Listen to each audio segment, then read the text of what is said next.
when he was very young, building a temple for Guru Haji Vivekanandapuri in Tiruvannamalai.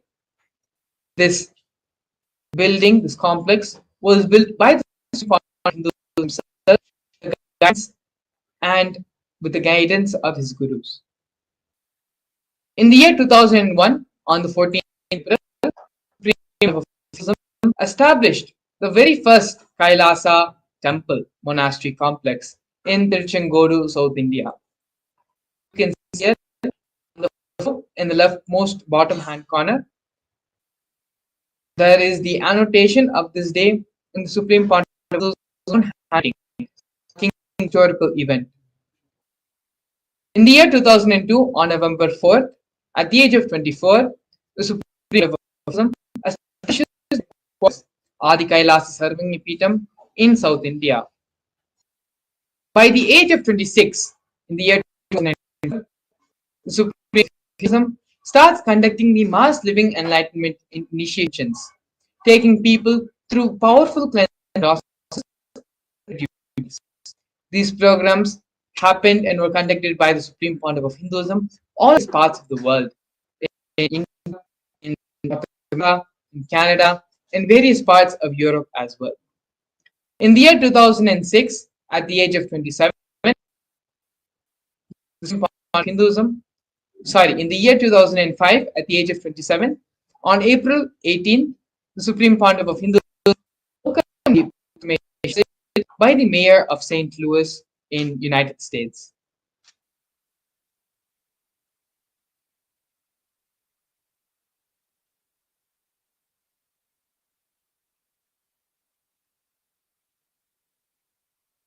Here we can see glimpses of the Supreme Pontiff of Hinduism conducting the mass living enlightenment conventions throughout the globe in various parts of the world.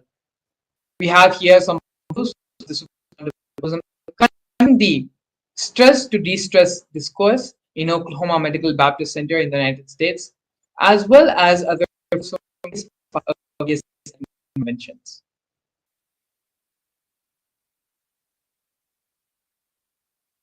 On the 15th, the 8th of September, the Nasik Kumbh Mela, the Supreme Pontiff of Hinduism initiated thousands of people into mass living enlightenment. The Supreme Pontiff of Hinduism in the Ujjain Kumbh Mela initiated thousands and thousands more into the mass living enlightenment.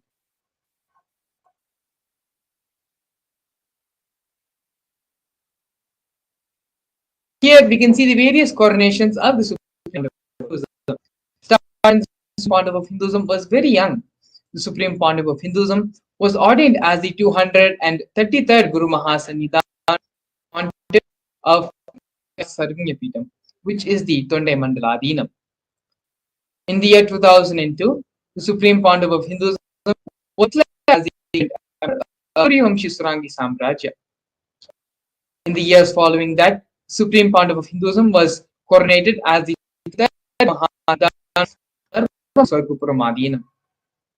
In the year 2012, the Supreme Pontiff of Hinduism was coronated as the 290th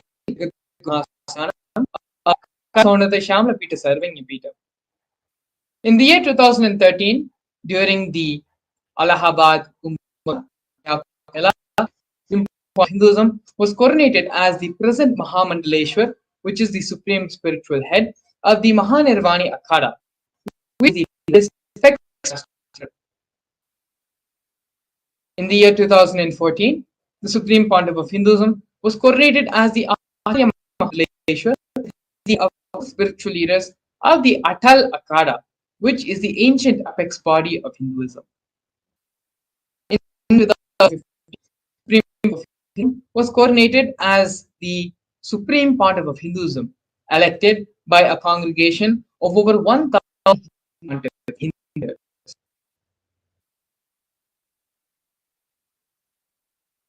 Here we are now looking at the sovereign state of Kailasa.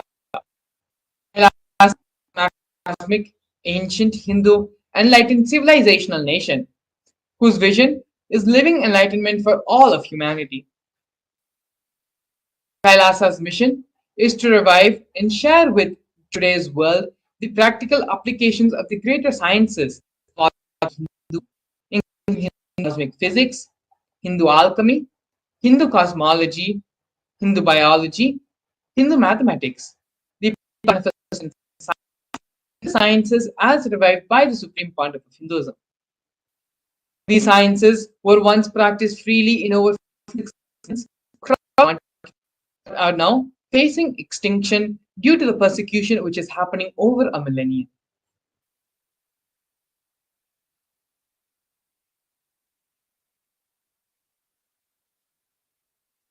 Here we have the 108 Sri Kailasas Uniting Nations initiatives, which are initiatives supporting a variety of humanitarian services by Sri Kailasa Uniting Nations, which collectively create a life feel sustainable, equitable, resilient, and thriving world. One of the first projects of the No Hungry Home project offered by Sri Kailasa Uniting Nations for nutritious food and a hunger-free world. Over the last 20 years, more than 1 billion meals have been served by Sri Kailasa. Every month for the past 27 years, the community has more than 3 million annadans. Annadan is the free organic meal service happening as per the tradition. The annadans were carried out in religious gatherings to everyone without discrimination. On normal days, almost up to 100,000 meals are served on festival days. And as you can see here in various photos, the Supreme Pontiff of Hinduism himself is saying and performing the Annadan service to many of the devotees and disciples and followers who have gathered.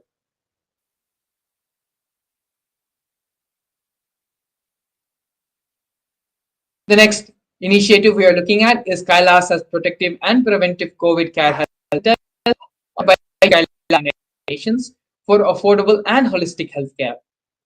During the pandemic, a global event which happened, which affected everyone across the globe, the Supreme Pontiff of Hinduism is the only one who offered a safe haven in this time of global crisis. The Supreme Pontiff of Hinduism converted his monastery campuses into a multi-layer quarantine city, regardless of any differences in age, gender, caste, creed, ethnicity, color, social, food, shelter, internet, and free medical care. All of these basic facilities were provided free or around 30 million citizens followed Kailasa's 28-day spiritual regimen in the year 2000.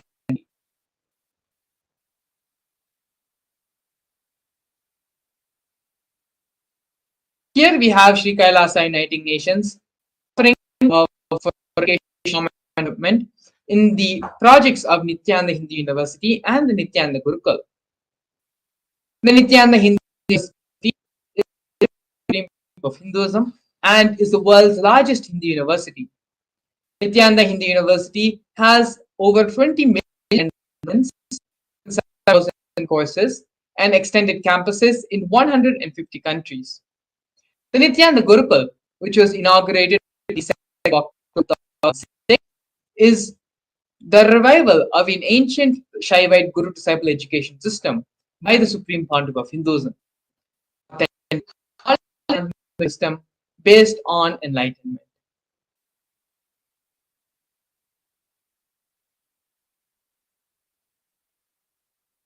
Next, we're looking at the Nithyananda Jnanalaya project and the Hinduismpedia offered by Sri Kailasa Uniting Nations. The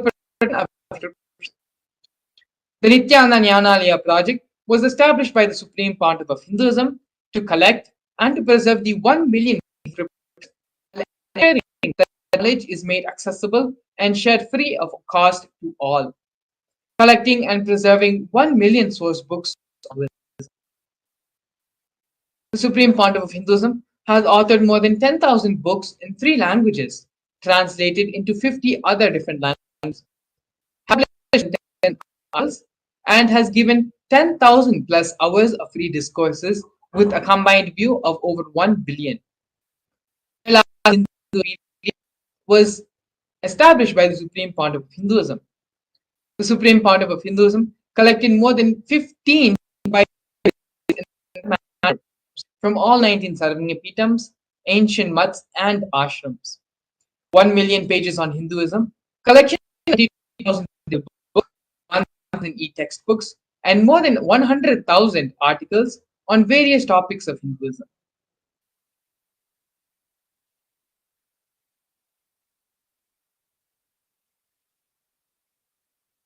Here we have Sri Kailasa Uniting Nations for Global Peace and on the for World Peace. In the year 2009, the Supreme Pontiff of Hinduism organized a month-long peace walk of 1 kilometers and 1,000 villages to bring together in harmony from all walks of life to promote feeling connected one among people. During the walk, health camps were conducted in villages along its path.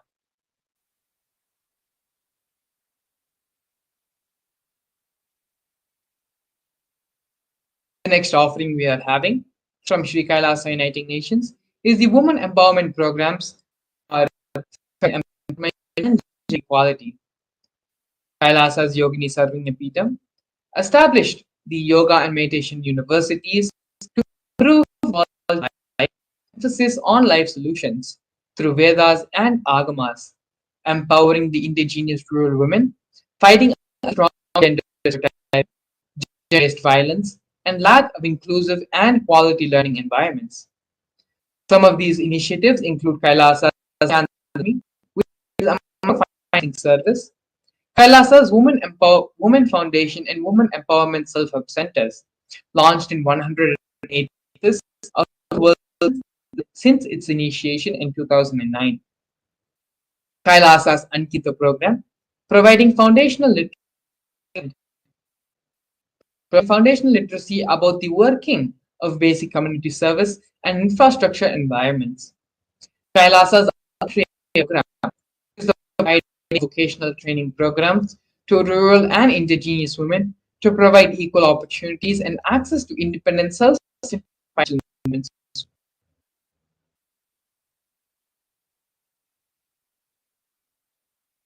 Next, we have the of Sri Lanka nations for yoga. The Nithyananda Kriyas are 108 scientifically validated Kriyas specifically targeting 108 major diseases and disorders such as diabetes, arthritis, autism, and more. The Supreme Pontiff of Hinduism is also revived the ancient pole yoga, the Shivastamba yoga, and yoga, in which yogic asanas, postures, and weight balancing techniques are performed to create the yogic physiology aligned to that has superconscious powers. Not only that, but the Supreme Pontiff of Hinduism has also been awarded 2 Guinness records, the largest pole yoga classes, bringing worldwide attention to these extraordinary forms of yoga. These Guinness records will happen in the month of September and 3rd of October, respectively.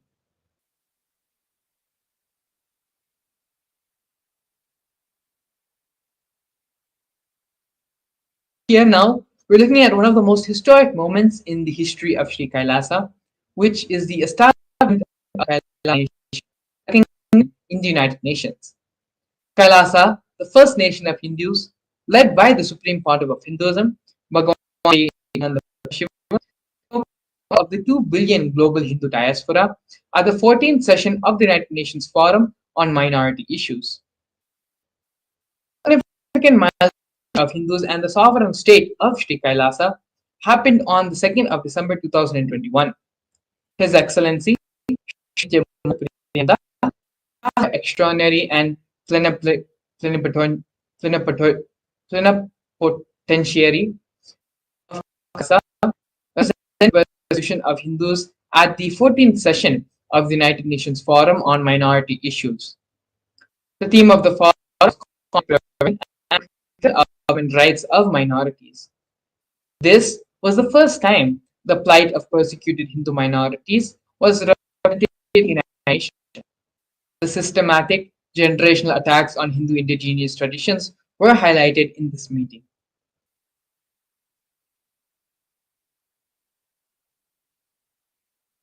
Here we can see the various torture and murder attempts by the state and non-state on the Supreme Pandav of Hinduism.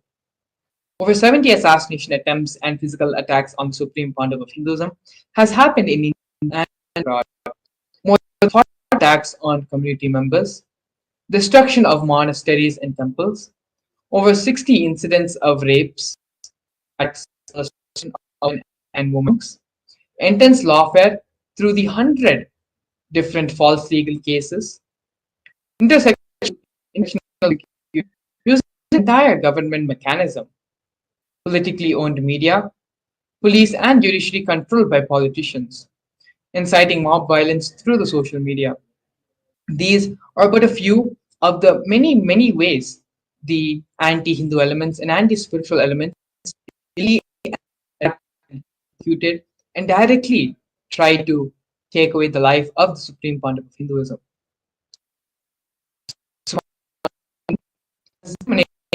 Will persistence and resolution in creating and reviving the Hindu tradition, the illegal attacks and false persecution happening on the Supreme Pandav of Hinduism, established the nation for Hindus, the only nation for Hindus, to revive, protect, and maintain this tradition, as well as to give the superconscious breakthrough to the whole world.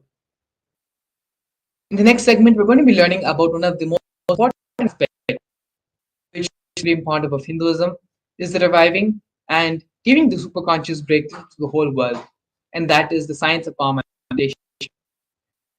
In the segment, we're going to be learning about the science of power manifestation, the scriptural reference for the powers of the manifestation, how does the power manifestation work, as well as a live demonstration of the powers of and power manifestation. So please stay tuned. We'll have, after the break, we're going to be seeing a live demonstration of this science of power manifestation. A more intelligently connected world leads to a brighter future. An enlightened humanity leads to a better world. During the Paramashivam program, we help people to discover their superhuman possibilities and help them to find and achieve the true purpose of their birth by giving them the techniques, practices, and methodologies from the Vedagamas, the original source scriptures of Hinduism. The Supreme Pandav of Hinduism is reviving the ancient original Vedas and Agamas in all its glory, in a user-friendly way for the modern mind. The Supreme Pandav of Hinduism is transforming human beings into divine beings, reviving, initiating, and replicating the 463 powers from the Agamas revealed by Paramashivam. The Supreme Pandav of Hinduism is not just giving solutions for every problem man faces, but is making them irrelevant to their lives by transforming human beings into divine beings. Listen. Any argument presented by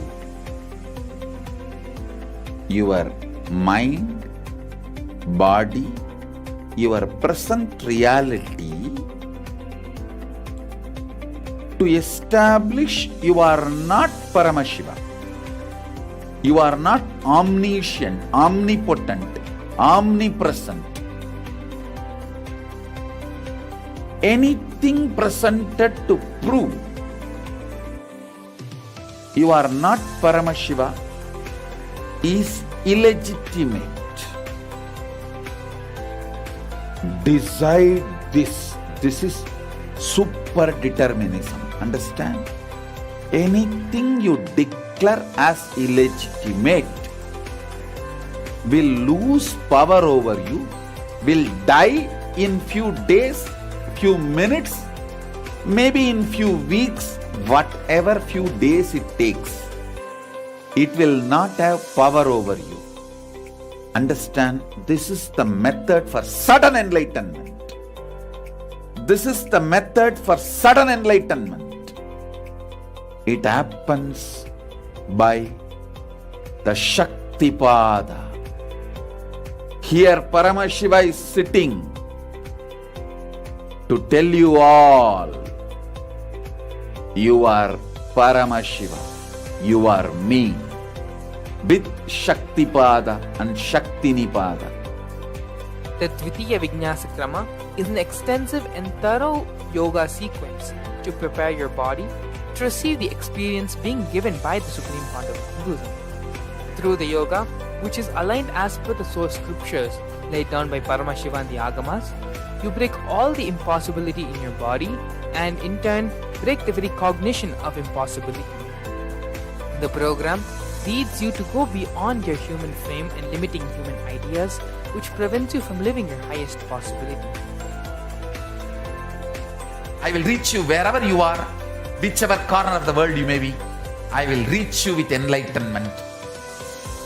Again I tell you, I am not here to prove I am God, I am here to prove you are God. Don't wait to become divine. Register now at paramashivoham.org.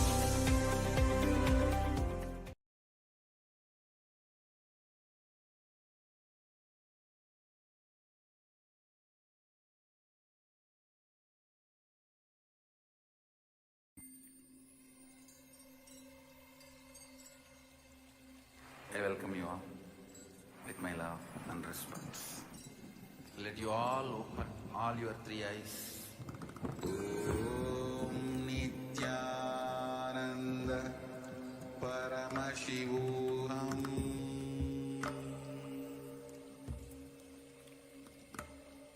Om Nithyananda Paramashivam.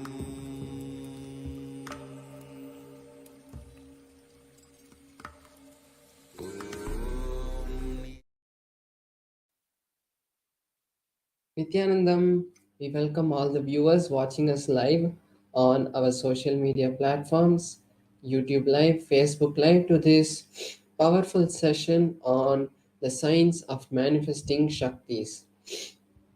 So today in this session, we're going to be seeing the various aspects of how the Shaktis manifest and how these Shaktis are useful to our life. So first we're going to be seeing how these Shaktis manifest. So in the Vedagamas, which are the source scriptures of Hinduism, Paramashiva elaborates in detail about how every human being is hardwired to be able to manifest the 463 plus extraordinary Shaktis of Paramashiva. Manifesting powers are described as a systematic method and science for human beings to explore the various possibilities and powers and have access to the various states of consciousness. Shaktis manifest from the fundamental cognition that you are divine and not that you are going to become divine or you are a man and going to become divine. So now we're going to be seeing the difference between the Shaktis and Siddhis. So the Shaktis are expressed from the space of enlightenment and as a side effect of feeling connection with the divine and the highest integrity with a guru.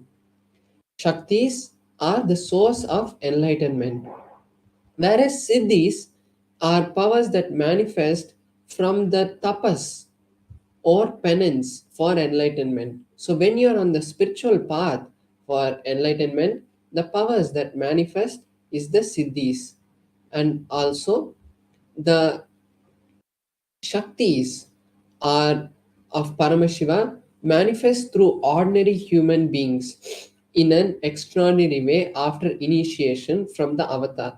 That's the most important point, which is the difference between the shaktis and siddhis. When you are initiated by a guru, by a living incarnation, the The extraordinary expressions that start manifesting through you are the Shaktis. And Shaktis are permanent, whereas the Siddhis are not permanent, and they divert you from the path of enlightenment. Now we are going to be seeing the Pramanas, or the various evidences which time test and foolproof the powers. So we have four methods and four levels through which this there are four ways and four methods through which these powers are manifested, verified. So first is the Shastra Pramana, which is the scriptural references for these powers. Then we have the Apta Pramana, which is the experiments and the experiences which were recorded by our ancient rishis, who were the scientists of the inner science, and the various masters like Ramakrishna and Ramana Maharishi, who have come before us and proved to the world that this science of manifesting Shaktis is possible by every human being. Then we have the Atma Pramana, which is the verified and validated experiences of the Supreme Pontiff of Hinduism. After he had any of his experiences, he verified with the Vedas and Agmas, which is the Shastra Pramana, and with other masters to see whether his experiences match with the teachings of Paramashiva itself, which is the Vedas and Agamas, and the Apta Pramanas, which are the experiences of the rishis. And then I welcome you all with my love and respect. Let you all open all your three eyes. Om Nithyananda Paramashivam.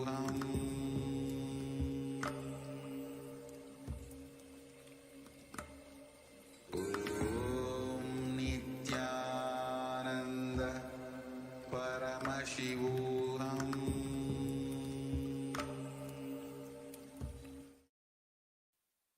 yes, sorry for the technical glitch.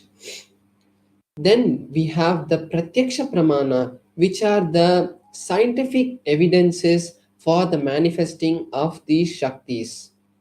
So now we are going to be in few minutes we are going to be seeing the detailed details of each of these pramanas. So before that, we are going to be seeing the source, from where do these powers manifest, and the answer is Paramashiva.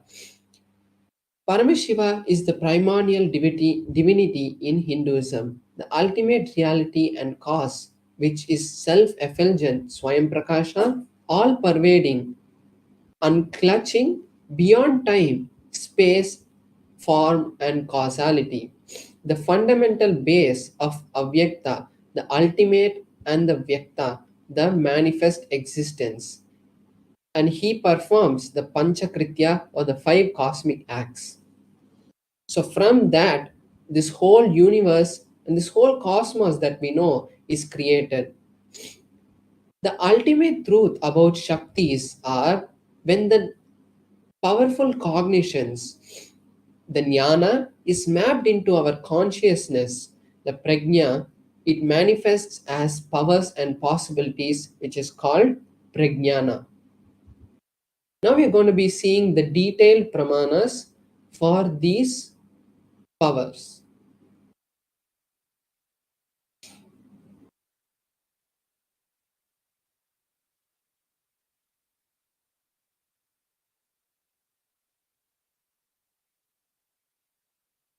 So now we're going to be seeing the pramana for the power of third eye, which is from the Vijnana Bhairava Tantra.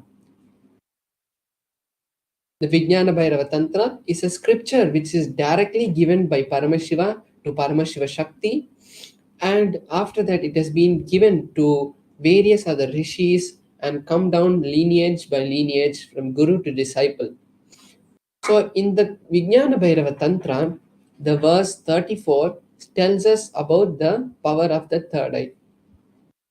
The verse goes, कपालान्तर्मनोऽन्यस तिष्ठन्मीलितलोचनः क्रमेण मनसोदार्ढ्यात् लक्षयेत् लक्ष्यमुत्तमम्.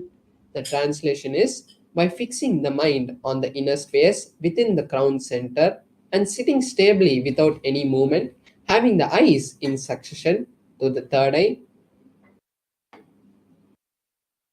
and stability in the mind and inner space.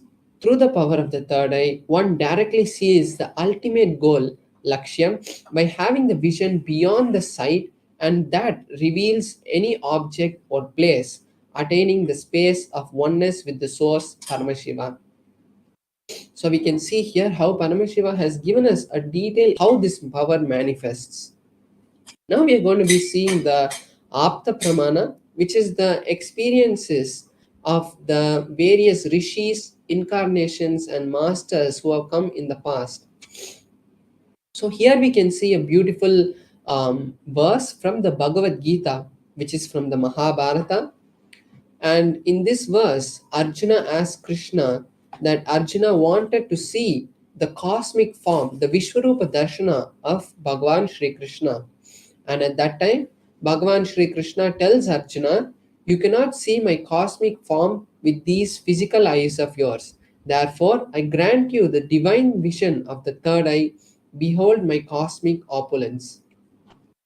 So then, after this initiation, Arjuna is able to see the cosmic form of Bhagavan Sri Krishna, and then he narrates the whole happening, the whole beautiful darshan that he has in the 11th chapter of the Bhagavad Gita. Inside and outside broke. The first experience is that I was able to see everything around me, above me, the whole.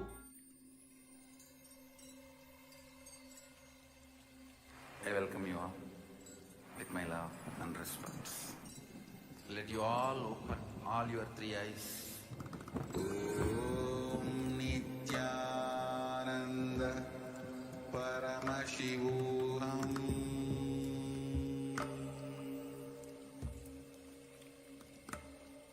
Om Nithyananda Paramashivam.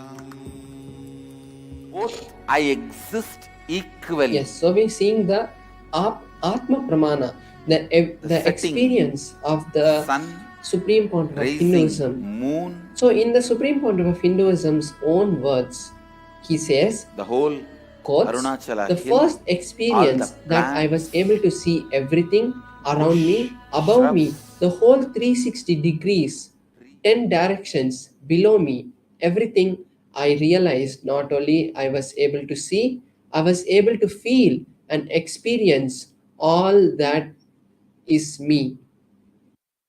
So we can see here how in the Atma Pramana, exactly what the Shastra Pramana said is being mapped as the Atma Pramana. Now we are seeing here the scientific study which was done on the third eye, directly on the Supreme Pontiff of Hinduism itself. So we can see here a picture of the Supreme Pontiff of Hinduism itself going through the scientific study, and they wanted to see the how the third eye is working. So they had done the positron emission tomography, which is the PET scan on the third eye, on the brain, and they had found that almost 90% of the brain activity had suddenly concentrated in the frontal lobe region, which we call the third eye. So, this is the amazing scientific research they were able to find, scientific understanding they were able to find from this, from for the power of third eye. Now we are going to be seeing a power which manifests from the space of the third eye, which is the power of consciousness over matter. So first we'll be seeing the Shastra Pramana.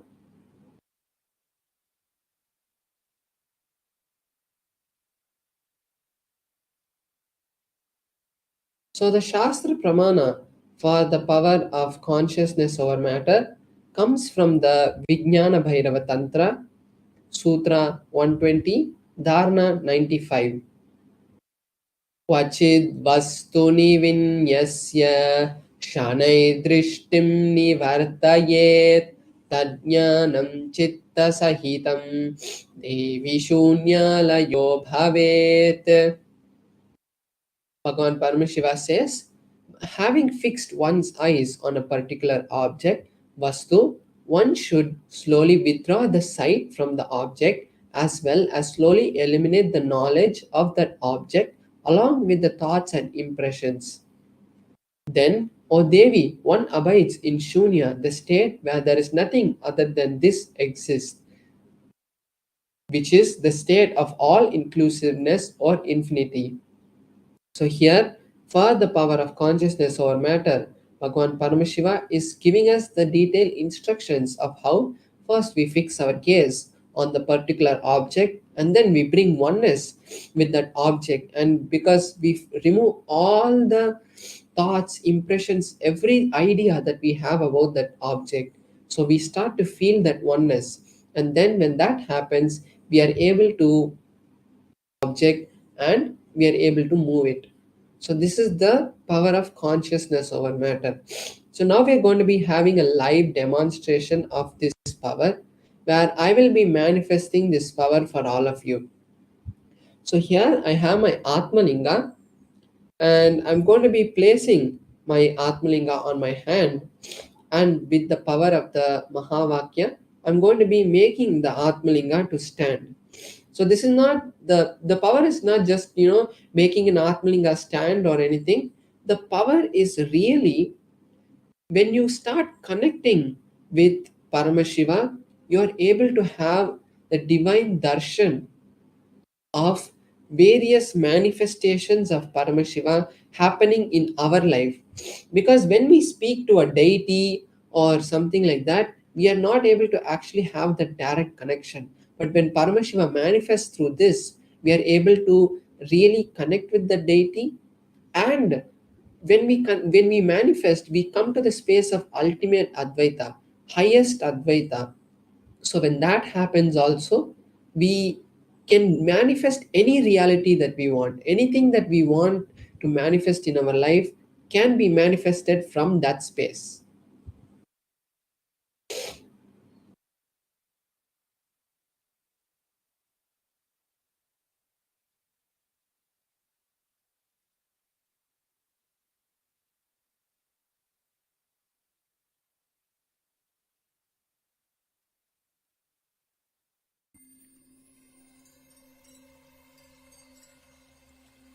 I welcome you all with my love and respect.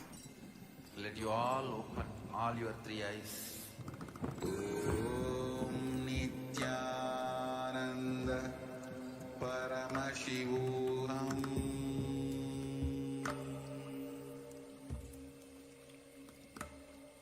Om Nithyananda Paramashivam.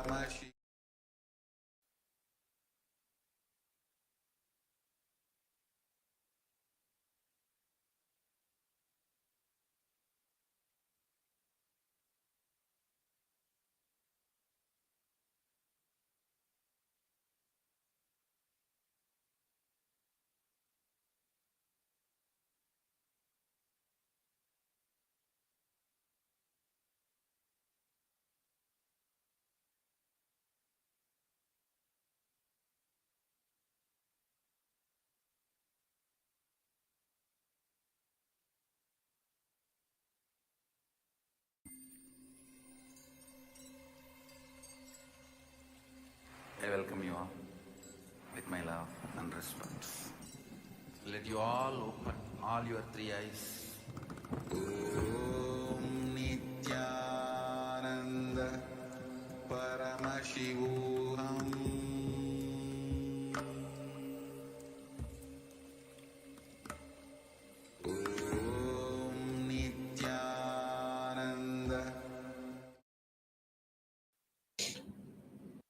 So sorry for the technical glitch. I hope all the viewers are able to hear us now. So I was just saying, so here is my Atmalinga, and there is no strings tied to it or anything. And my hand also is there. There's no strings or no kind of glue or anything which is there. And the Atmalinga is made of a crystalline material. So no kind of magnet can be used to pull it. And I have this tissue paper just to make sure that to verify and show the viewers that when the Atmalinga is moving, there is no kind of movement which is happening. So you can see that even when I move the tissue paper, there's no kind of strings which are tied to this. So when I place my hand like this and the Atmalinga is moving, I'll just be circling the Atmalinga to show that even when the Atmalinga is standing, there is no kind of movement which is being caused by any other external force except the force of consciousness. So I'm just holding it here. So the most important thing that all the viewers should do now is that we are going to be creating a space of oneness with Paramashiva. So this is the best time all of you can take to really create any reality that you want. Like if you want health, wealth, or any relationship, or you want ultimately Paramashivoham to manifest, this is the best time you can use to create that reality. And now we can all get into the space, to a meditative space, and let's see the manifestation happening. So I'll be chanting the Mahavakya right now, just placing my Atmalinga firmly. So I'll be just showing you now. I'm circling my Atmalinga, and you can see that there is no movement which is being caused by by this or by anything else. It's just the hand and the Atmalinga is stable. So I'm just placing this here itself so that you can see that there is no other thing. So now I'll be chanting the Mahavakya, and all of you can also join me, and we can manifest the reality that we want. Om Nithyananda Paramashivoham. Om Nithyananda Paramashivoham. Om Nithyananda Paramashivoham.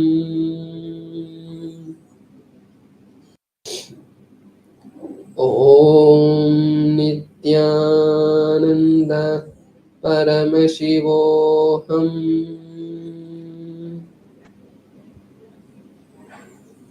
Om Nithyananda Paramashivoham.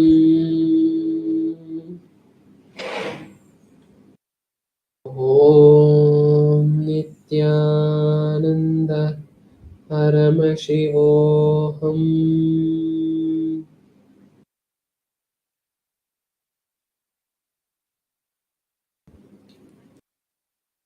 So now I'm just going to circle the Atmalinga to show even when it's standing now, there's no external movement which is being happening. It's just directly the Atmalinga moving. Om Nithyananda Paramashivoham.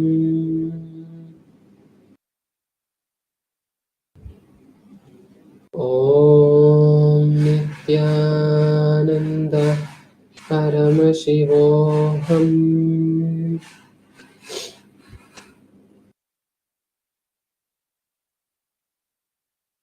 Yes, so we had the beautiful power manifest.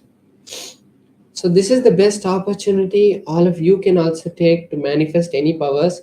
Every day we are going to be having this session for the YouTube and Facebook viewers and satsangis who are watching us every day.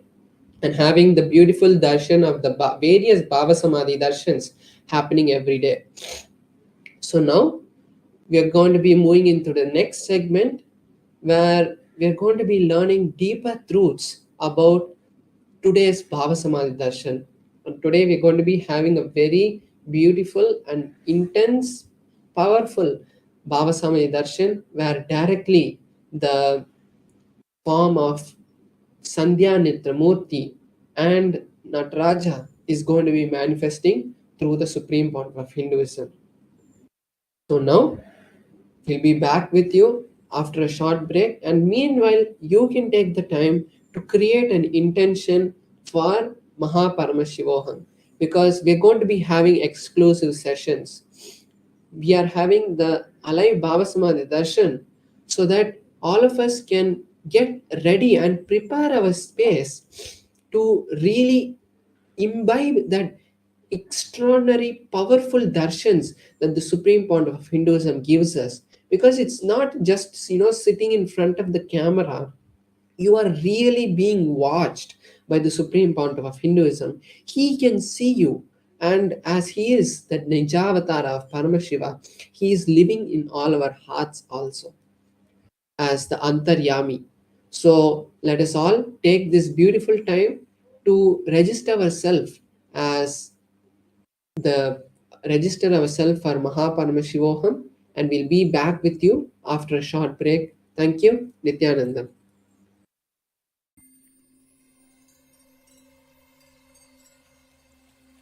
I welcome you all with my love. A more intelligently connected world leads to a brighter future. An enlightened humanity leads to a better world. During the Mahaparamashivoham program, we help people to discover their superhuman possibilities and help them to find and achieve the true purpose of their birth by giving them the techniques, practices, and methodologies from the Vedagamas, the original source scriptures of Hinduism. The Supreme Pontiff of Hinduism is reviving the ancient original Vedas and Agamas in all its glory, in a user-friendly way for the modern mind. The Supreme Pontiff of Hinduism is transforming human beings into divine beings, reviving, initiating, and replicating the 400 Agamas revealed by Paramashiva. The Supreme Pontiff of Hinduism is not just giving solutions for every problem man faces, but is making them irrelevant to their lives by transforming human beings into divine beings. Listen. Any argument presented by your mind, body, your present reality to establish you are not Paramashiva. You are not omniscient, omnipotent, omnipresent. Anything presented to prove you are not Paramashiva is illegitimate. Decide this. This is super determinism. Understand? Anything you declare as illegitimate will lose power over you, will die in few days, few minutes, maybe in few weeks, whatever few days it takes. It will not have power over you. Understand, this is the method for sudden enlightenment. This is the method for sudden enlightenment. It happens by the Shaktipada. Here Paramashiva is sitting to tell you all, you are Paramashiva, you are me, with Shaktipada and Shaktinipada. The Dvitiya Vijnasa Krama is an extensive and thorough yoga sequence to prepare your body to receive the experience being given by the Supreme Pontiff of Hinduism. Through the yoga, which is aligned as per the source scriptures laid down by Paramashiva and the Agamas, you break all the impossibility in your body and in turn break the very cognition of impossibility. In the program, leads you to go beyond your human frame and limiting human ideas, which prevents you from living your highest possibility.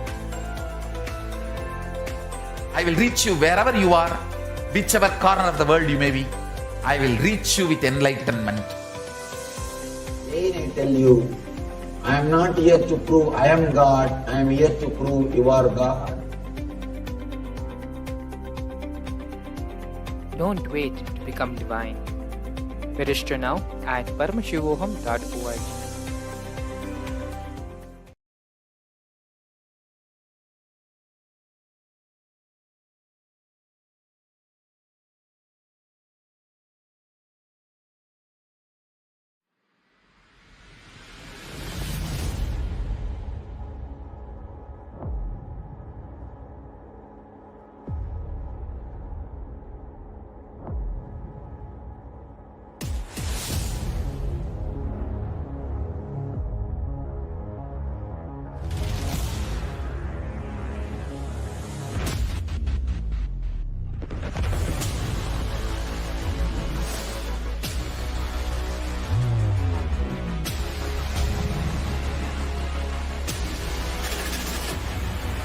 You will become Paramashivam.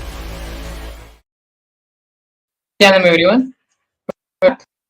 Witness beautiful manifestation demonstration by Paramashivam Maharaj, who through the power of consciousness over matter and with the great hand of Paramashivam Maharaj was able to become one, be in the space of oneness with his Atmalinga, of from horizontal position to a vertically standing position without touching it, without doing anything, just with the simple power of and being in the space of oneness. This is just one of the many. I welcome you all with my love and respect. Let you all open all your three eyes.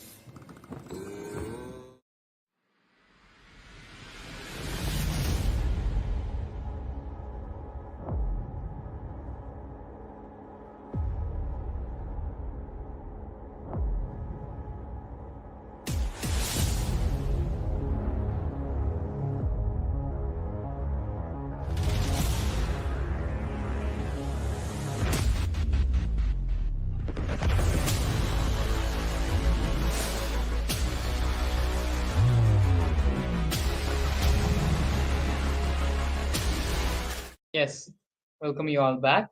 Sorry for the technical glitch. We witnessed very powerful power manifestation by Parameshwar Maharaj.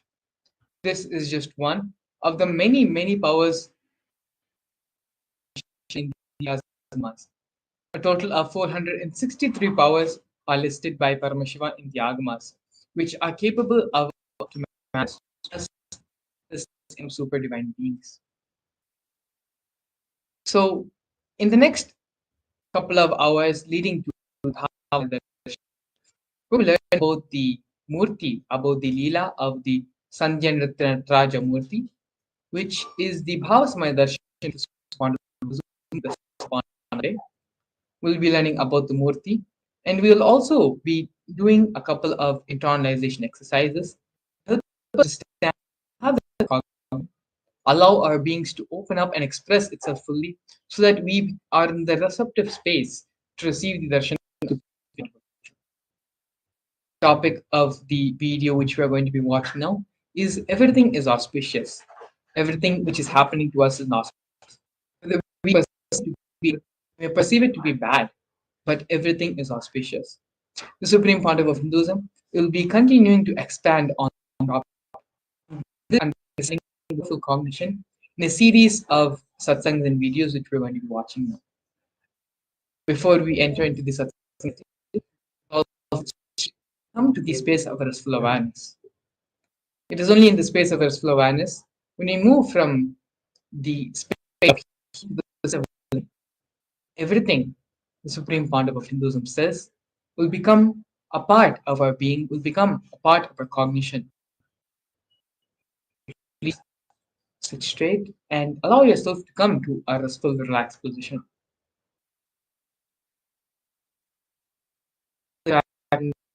Just anything which is possible of distracting you, keep everything aside and just be and sit with yourself. Let's now enter into the satsang.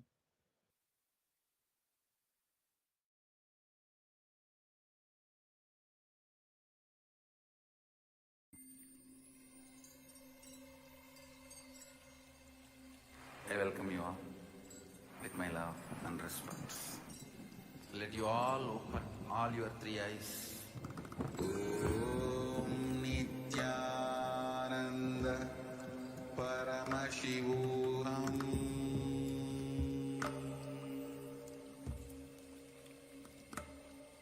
Om Nithyananda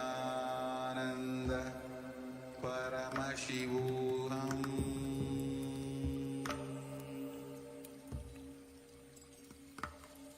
Om Nithyananda Paramashivam.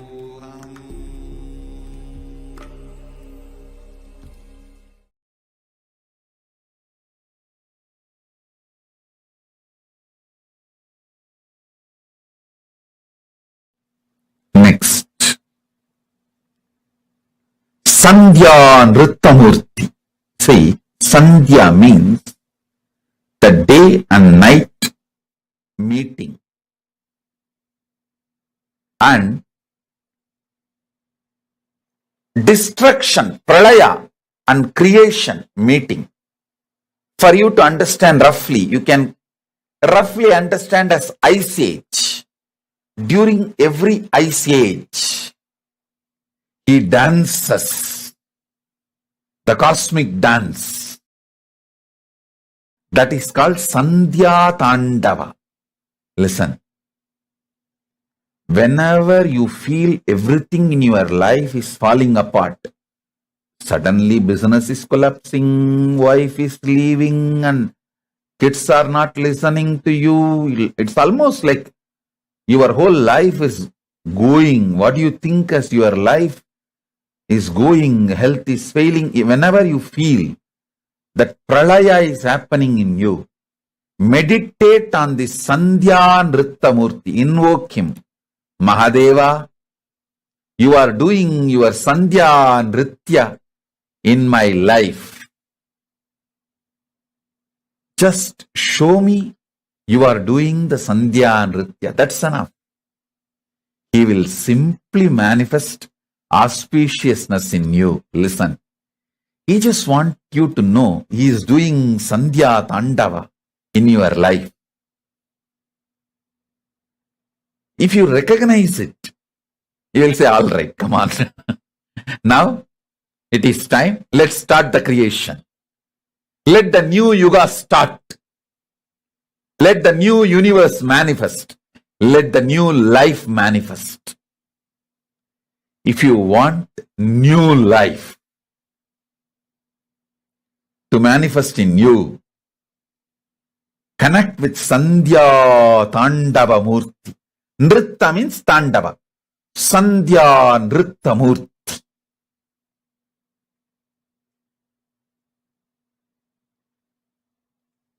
Tandava goes through certain discipline. Nritta is beyond all discipline.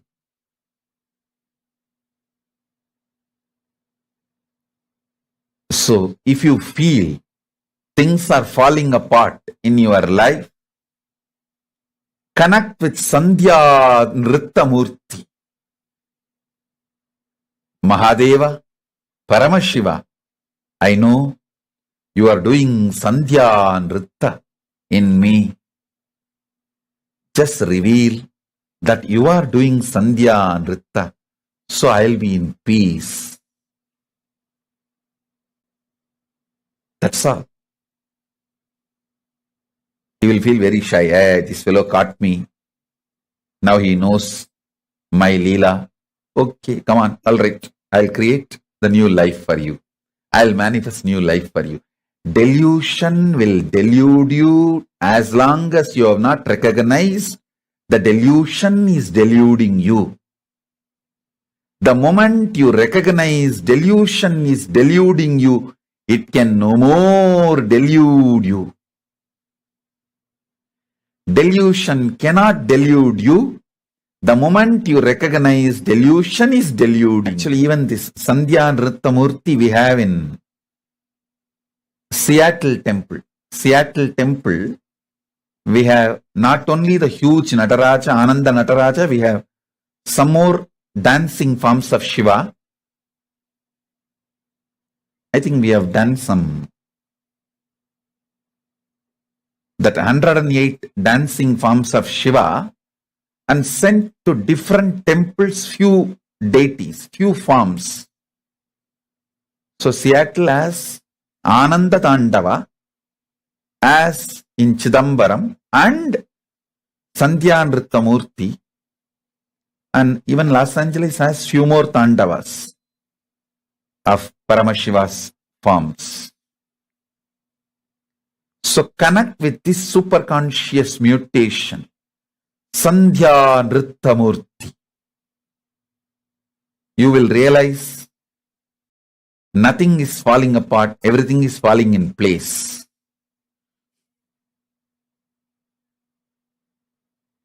If you know Paramashiva, you will know everything falls in place. If you don't know Paramashiva, you may be deluded thinking everything is falling apart.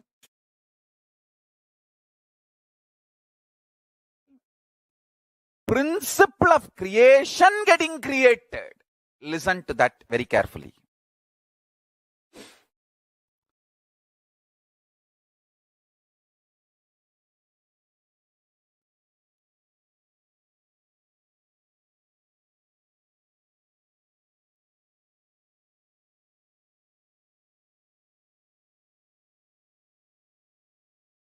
Listen intensely.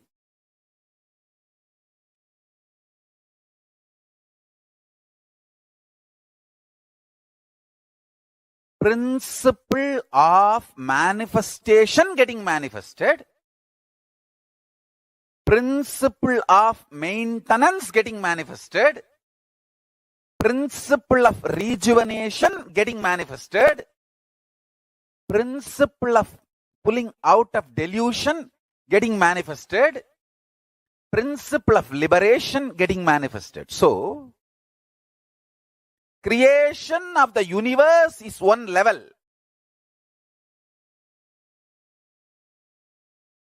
Principle of creation getting created. Creation energy getting created. So, the permutation combination of all these 5 into 5 is 25. All the 25 happening in you now. Now. Listen. Listen. If you meditate on this, you will understand some people manifesting in your life is creation. Some people leaving your life is rejuvenation. Some people getting back to your life is pulling out of delusion.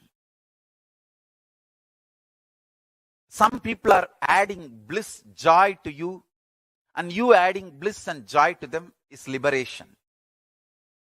All this, understand, whether it is people, places, object, health, anything you experience, it is all just the 25 principles manifesting, happening in you. If you are fighting with that happening, you are Jiva. If you are master of that happening, you are Shiva. If you sit now and complete with all these 25 happenings in your life, internally, externally, some good things getting created. Some things which you think as good getting destroyed, rejuvenated. Some things getting pulled out of delusion. Some things getting liberated. Listen carefully. Everything happening in you is auspicious. If you understand that, you are Shiva. inside you, outside you, everything happening is auspicious. I tell you, once you are initiated,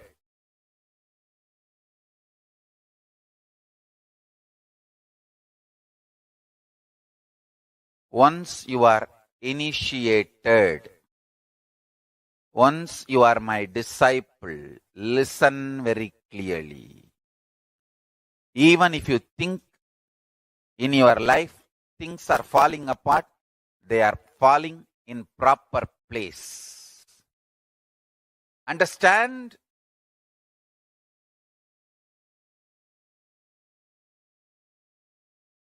Nothing is falling apart. They are all falling in place.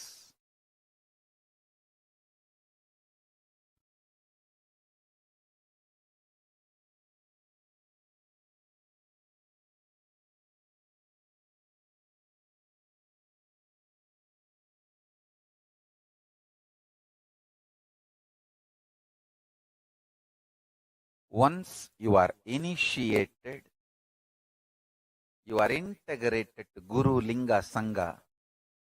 I tell you,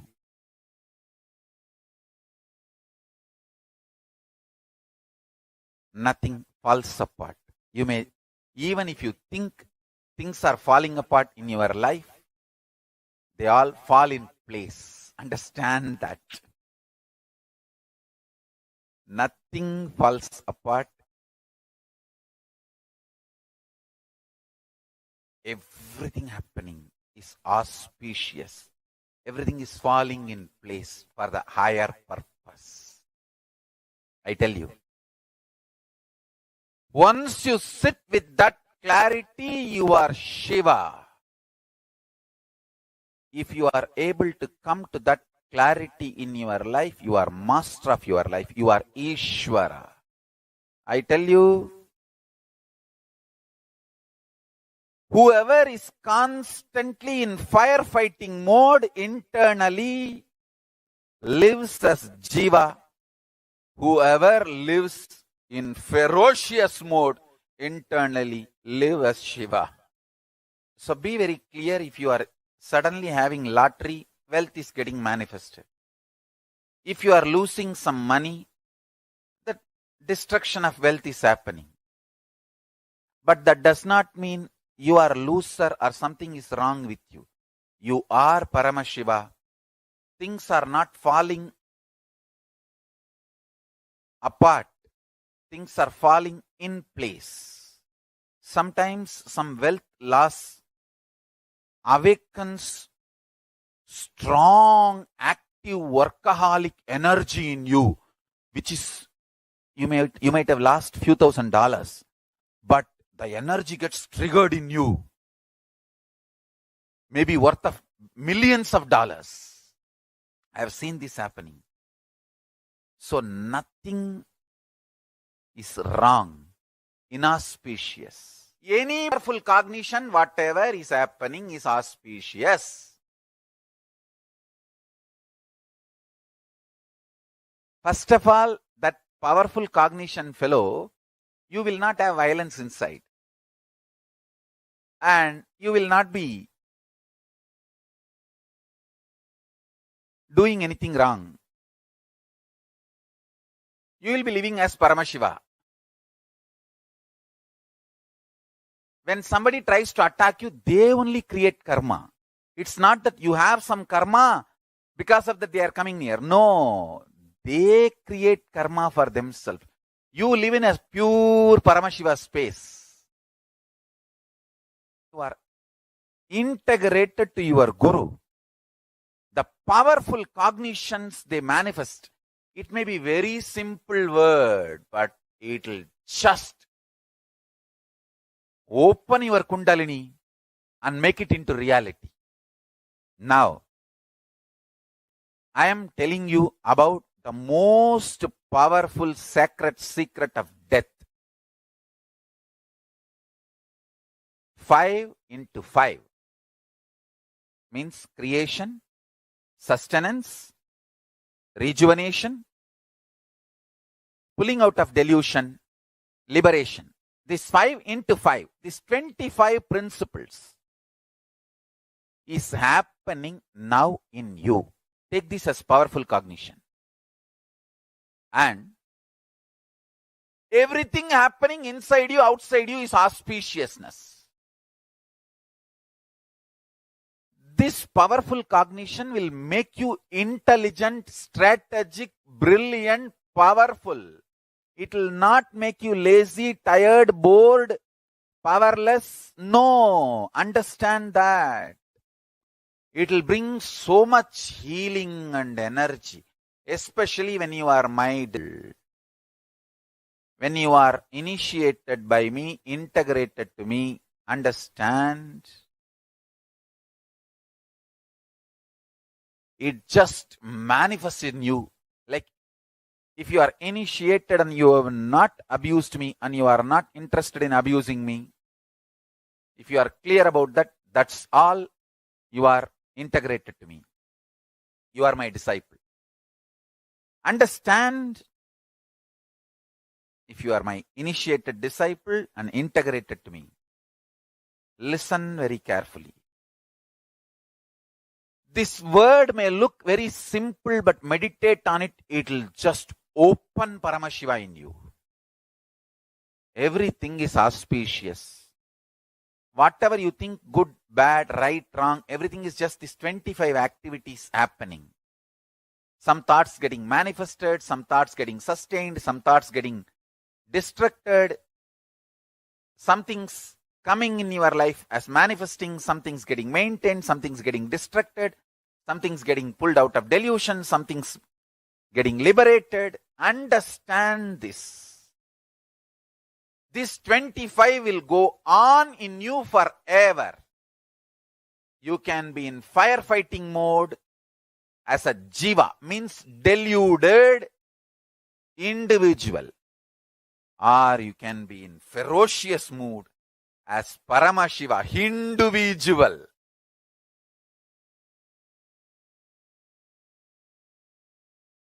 Be Paramashiva with the clarity, everything happening is auspiciousness. Be individual, not individual. He manifesting through individual is individual. Understand? He manifesting through individual is individual. Understand? I tell you, with my tremendous love,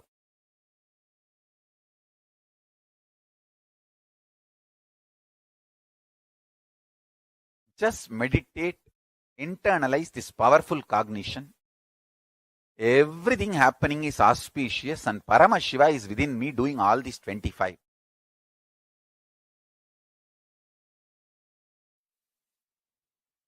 Your body, physical body,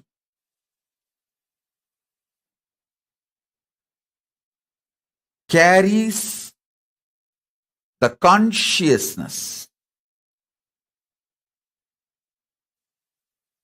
I use new word called Divya Sarira.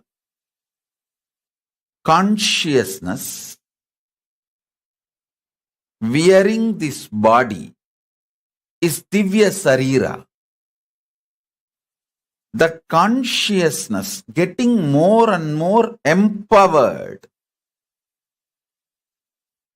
When the consciousness gets empowered, you don't feel suffocated by physical body and its limitations. Listen.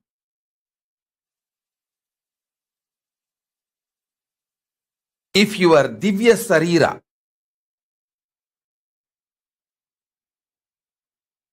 the consciousness which is holding your body, if that is empowered, you don't feel suffocated, limited, reduced by your body. Please listen.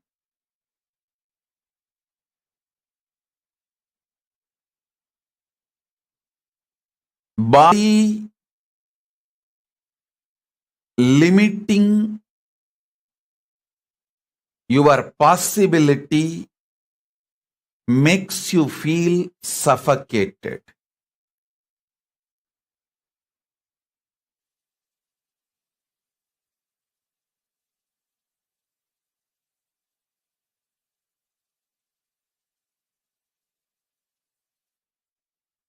Not only the great powerful cognitions and understandings about the secrets of the cosmos, all spiritual practices are focused with the purpose of empowering your Divya Sarira. Listen.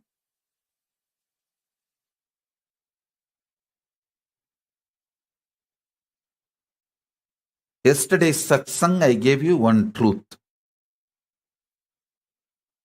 If you rest in Samadhi, you will see everything in your life is complementing your different aspects.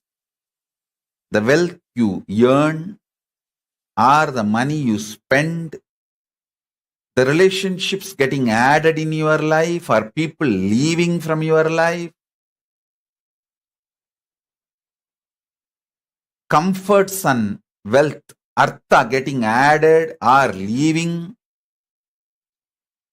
the higher values, understandings getting added to you, and middle class values leaving you, everything, if you see, it just complements your expansion. If you get terrorized by your life, suffocated by your life without understanding, if you feel everything is chaos, everything is falling apart, due to your inner restlessness, you feel whole life is complication and incompletion. I tell you, nothing falls apart, everything falls in place. Nothing in life falls apart, everything in life falls in place. All of you should know, I don't teach the shit called positive thinking. No. First of all, I don't believe in that shit, and I don't teach that. I teach you reality. I teach you the truth. You are intensely brainwashed by suffocating ideas about life by media and the so-called human society.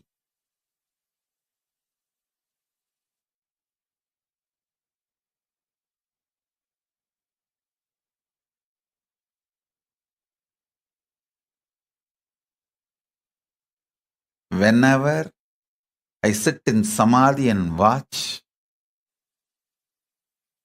I see clearly everything is so auspicious.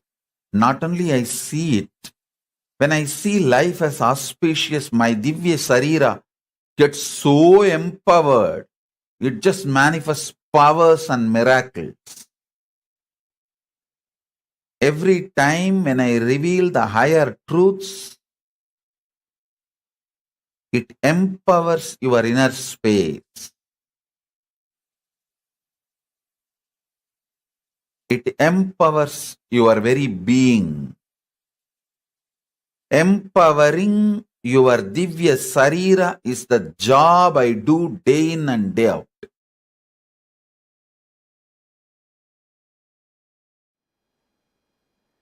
Whenever you look at any destruction as a reminder of your inauthenticity and irresponsibility, it is no more a destruction in your life. You learnt how to make anything negative into positive to strengthen your life.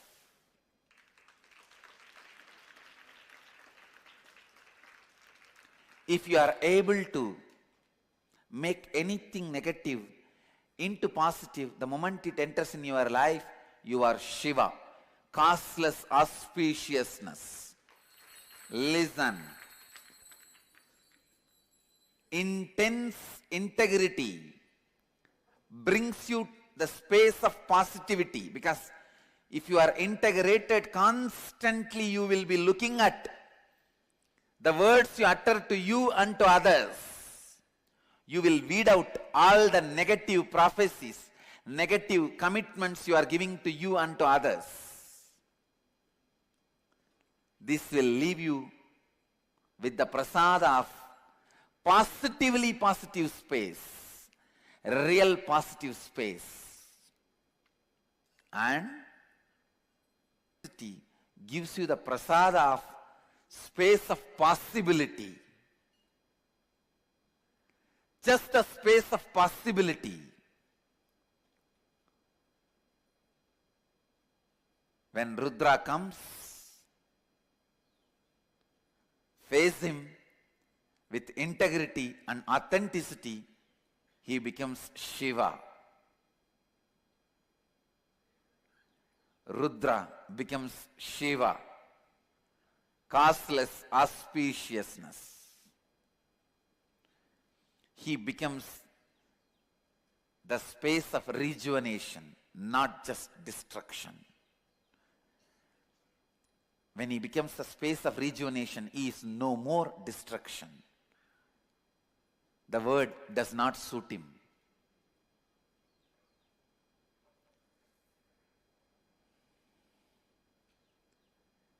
The space of positivity, space of possibility,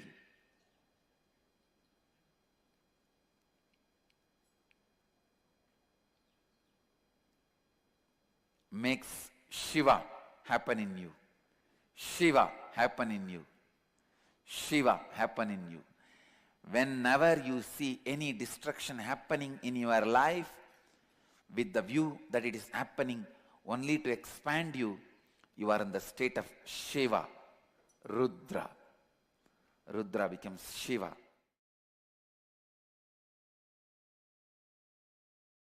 Carefully. Understand, sometime you may say, oh Swamiji, the universe does not make sense to me. It does not need to make sense to you. It is not obligated to make sense to you. You are obligated to make sense to Paramashiva. Understand, you deciding to make yourself sensible to Paramashiva is surrender to Paramashiva. I decided I will make myself sensible to Paramashiva. I will not bother whether Paramashiva makes sense to me or not. That is surrender. Paramashiva is no way bound to make sense to me. Universe is not obligated to make sense to me. I am only obligated to make sense to universe. I am obligated to make sense to Paramashiva. My behavior, my lifestyle, my thought currents, me, I am supposed to make myself sensible to Paramashiva. Paramashiva is no way obligated to make himself sensible to me. When I decided this, Paramashiva started manifesting in me. Make this decision on this auspicious Deepavali day. Understand, this is I am revealing the most internal, deepest sacred secret. Decide. Life, Paramashiva, universe, Jiva, Ishvara, Jagat. The Jiva means the individual existence, soul, Atma of me. Ishvara means the cosmic soul. Jagat is cosmos. These three put together is Paramashiva. All this is not at all obligated to make sense to me. I am only obligated to make sense to Paramashiva. That is surrender. When I decided that, suddenly I saw everything started making sense to me. and he started manifesting through me. I became insider. Understand? As long as you think world, universe should make sense to you, you will be an outsider. When you decide universe is no way, Paramashiva is no way obligated to make sense to you, you are only obligated to make sense to Paramashiva. You become insider. Paramashiva starts revealing all the truths to you, and he makes so much sense to you. Understand? When Paramashiva starts making sense to you, you feel just with life. Wow, life is dharmic. Nothing is negative in the universe. Everything is auspicious. Shiva. Shiva means in Sanskrit less auspiciousness. And you'll be surprised to know some more details. In Sanskrit, the word for destruction, literally if you translate, it is not destruction. It is, the word means samhara. That is the word we use. That word means rejuvenation, creating place for new things happening. Wrongly we translate the word samhara as a destruction. The exact Sanskrit word means creating new space for new things to happen. Rejuvenation. Even destruction can be looked from different dimension. Even destruction can be looked from different dimension. Rejuvenating or creating new space for better things to happen. Even the disease which happens to your body just creates a new space so that you can start having new body. You can get ready to live a new life. You can just restart the whole thing. So actually, restarting the whole thing can heal many of your wounds. There are some wounds which can't be healed just by going to sleep and coming back. There are some wounds which can be healed by falling asleep and coming back. You will forget. There are some wounds which can't be healed by falling asleep and coming back. At that point only you decide, let me restart the whole thing. Let me just refresh. Then you allow the body to have some disease so that the rejuvenation process can start.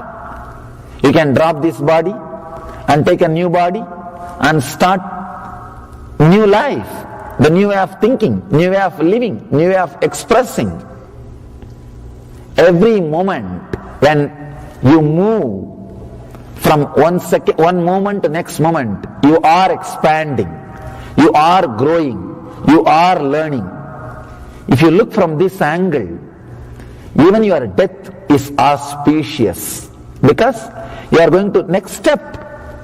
You are going to, only if you are not clear about the next step, you will feel the fear of death. Not even fear of death, it is fear of unknown.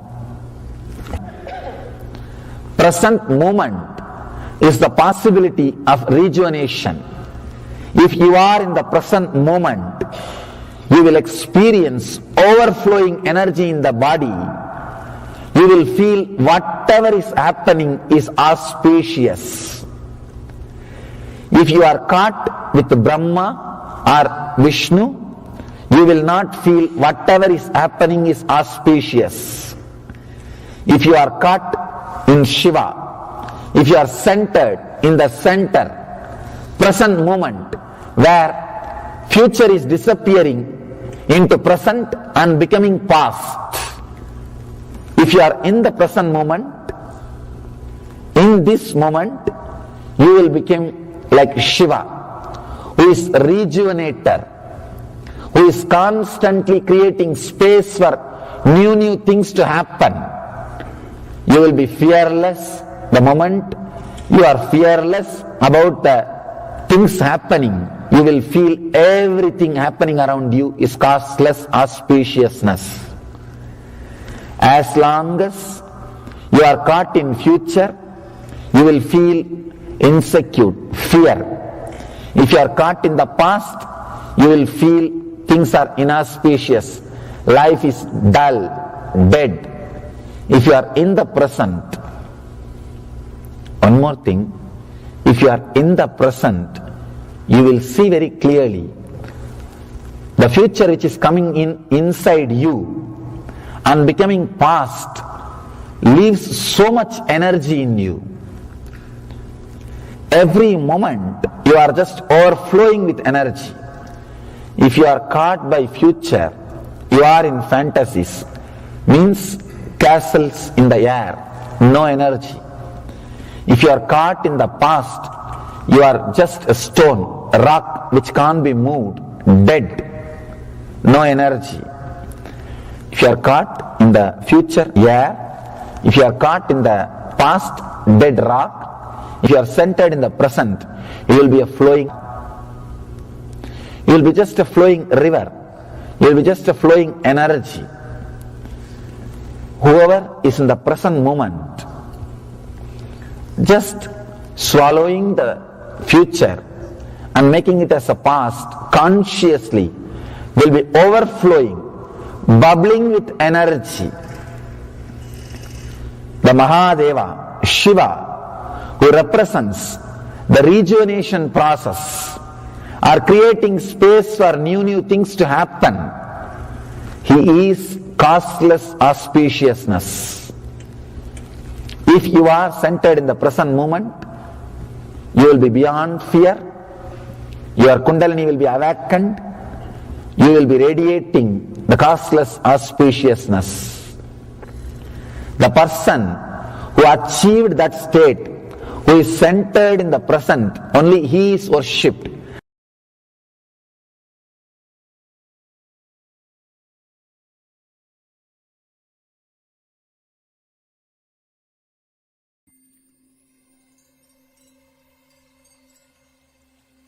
I welcome you all with my love and respect. Let you all open all your three eyes. Om Nithyananda Paramashivam.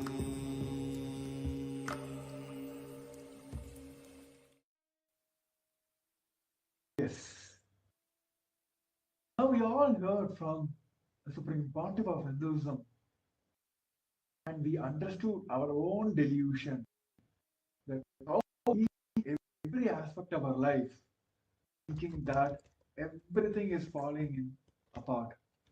The actual truth is everything is falling in place and everything is happening for auspiciousness.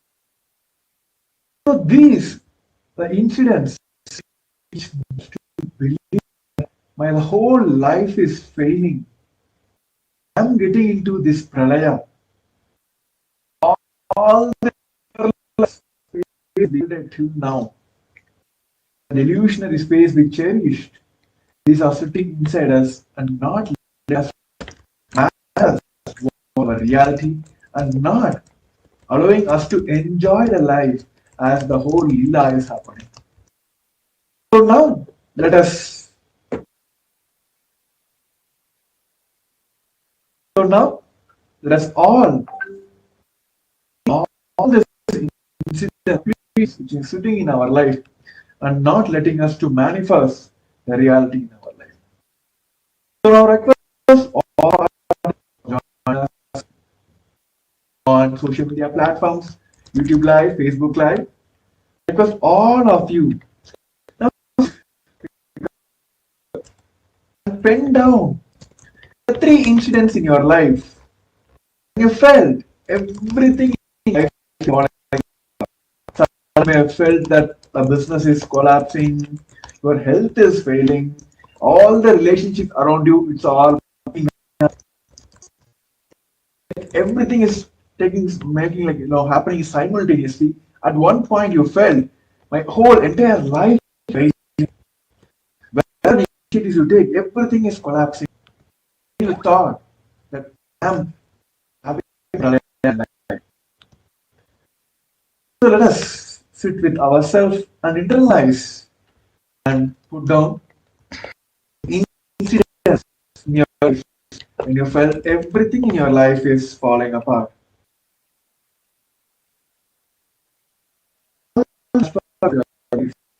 Or falling apart. Request all the participants sit down. See.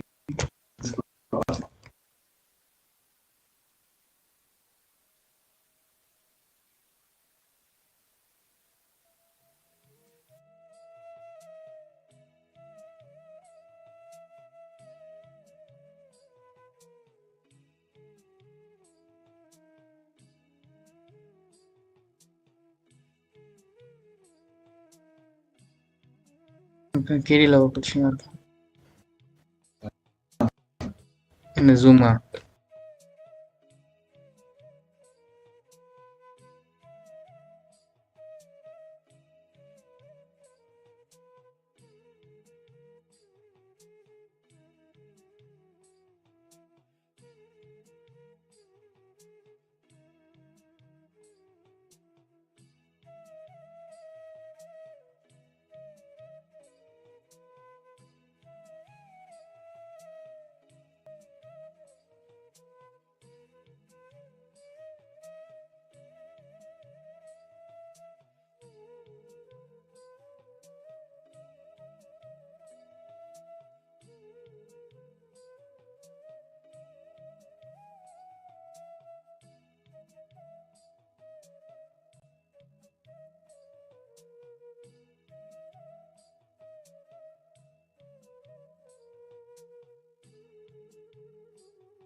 The actual truth now.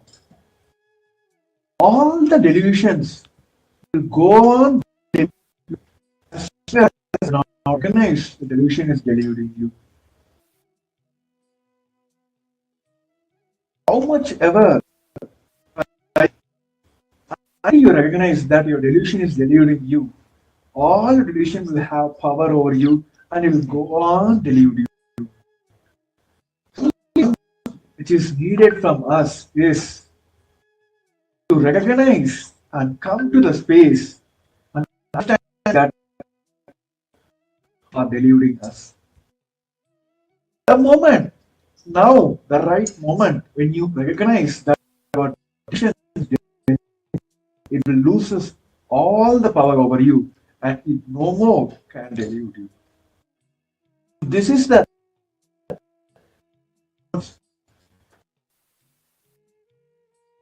to consciously decide and recognize that all decisions are being. The moment you come to this conclusion and understanding, all the delusions, perceptions, powerless cognitions, all you have, which is literally spoiling your life, making you to fail in everything else, making you believe that your life is falling apart. It just loses power over you, and you see every time that your life is auspicious. Make this strong decision.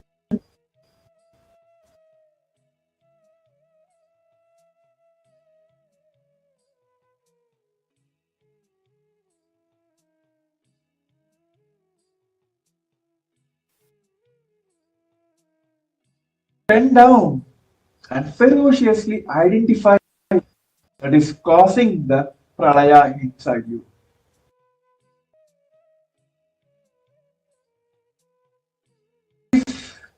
We come to this understanding that all this only because of my delusions, still not recognizing that my delusions are taking power over me, only because of first and come to the reality that my life is auspicious.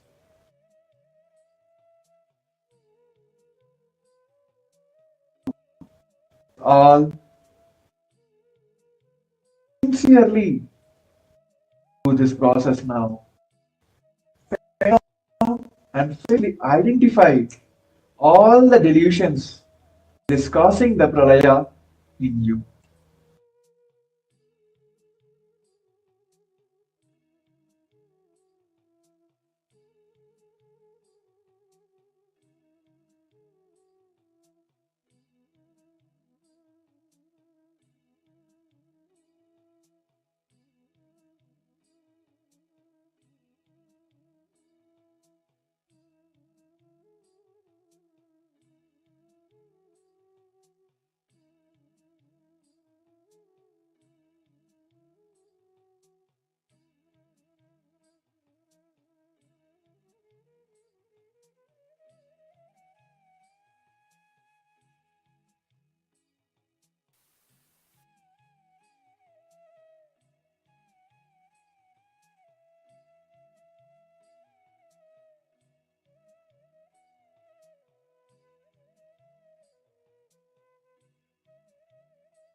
Yes.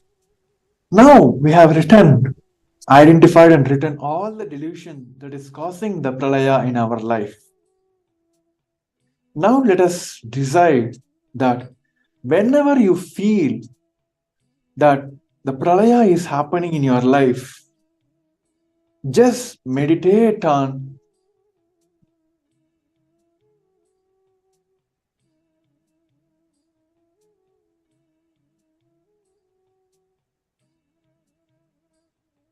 oh yes, sorry for the technical glitch. So yes, Paramashiva has revealed, the Supreme Conduct of Hinduism has revealed that whenever you feel that pralaya is happening in you, just meditate on the Sandhya Nritta Murthy. Just invoke him and say, Mahadeva, you are doing your Sandhya Nritya in my life. Just show me you are doing the Sandhya Nritya. That's enough.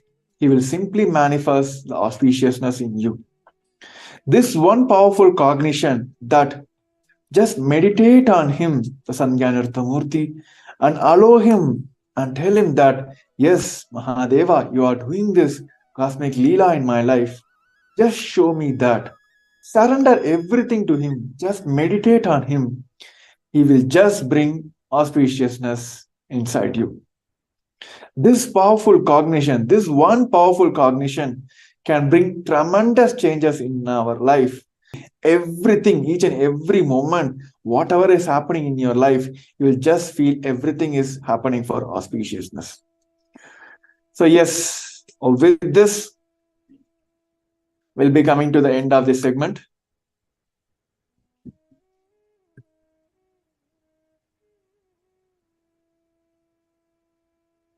And also I request all the viewers on Facebook and YouTube.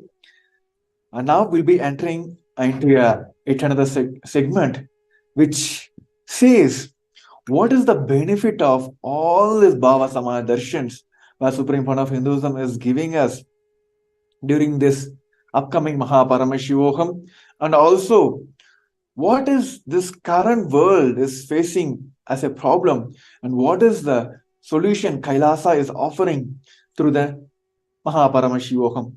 So I request all the participants, you can take a few seconds, a few minutes to share the live to all your friends and families whom you feel they should get the benefit of this Paramashivam. And also you can share on your social medias how this one breakthrough, one understanding gives a breakthrough in your life. So let's take a few moments and quickly share the live to all our friends and families. So all of us will have the best Paramashivam, which is directly given by the Supreme Pontiff of Hinduism, a 21-day program, awakening all of us to the superconscious breakthroughs.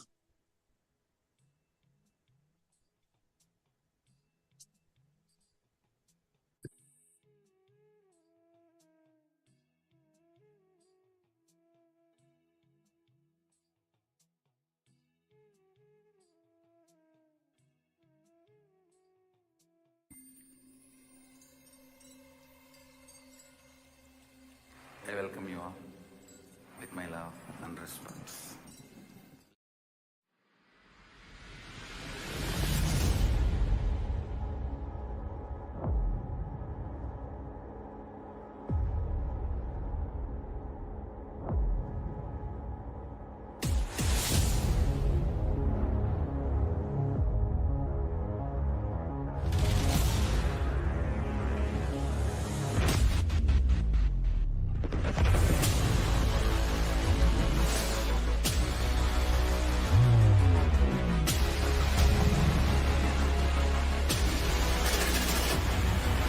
You will become Paramashivam.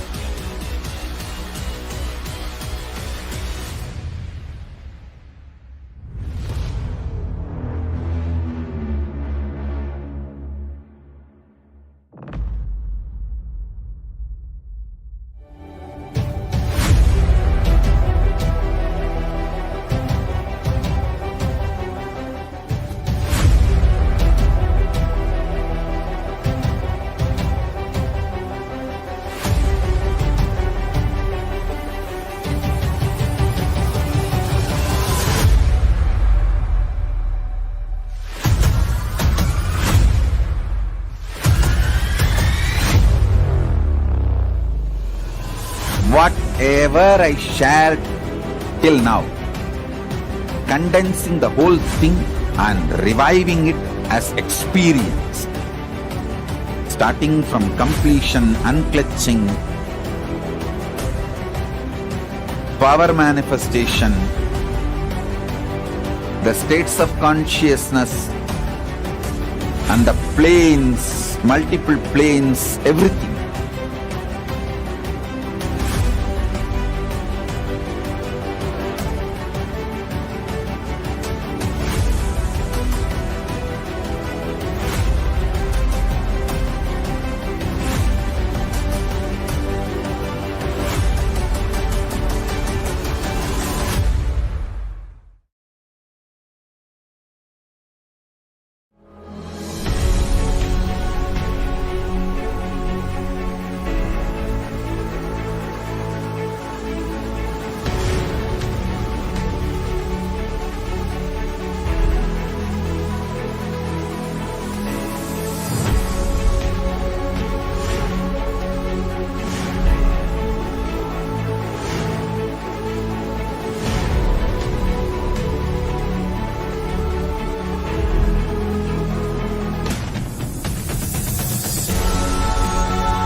Understand, literally last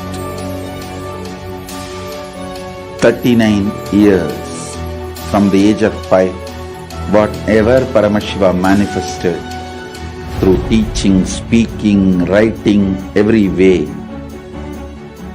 condensing the whole thing and presenting it all as experientially in these 21 days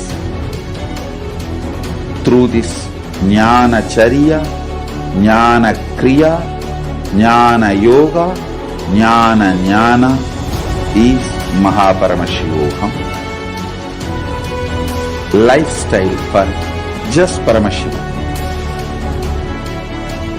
Rituals to be just Paramashiva. Yoga for just being Paramashiva.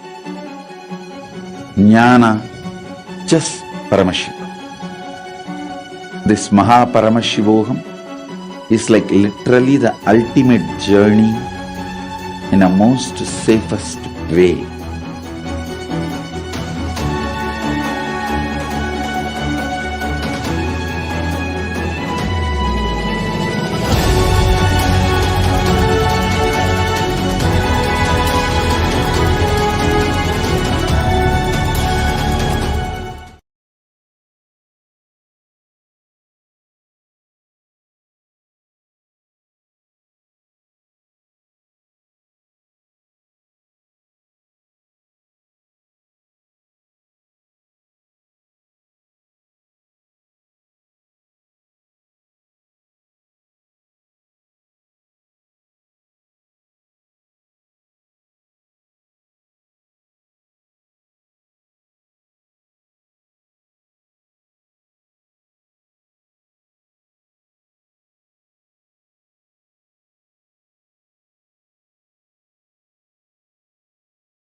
A more intelligently connected world leads to a brighter future.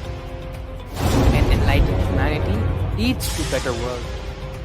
During the Paramashivam program, we help people to discover their superhuman possibilities and help them to find and achieve the true purpose of their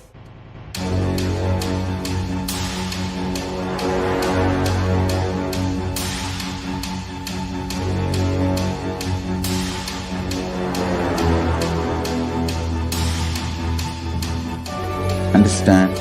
Literally last 39 years from the age of 5, whatever Paramashiva manifested through teaching, speaking, writing, every way.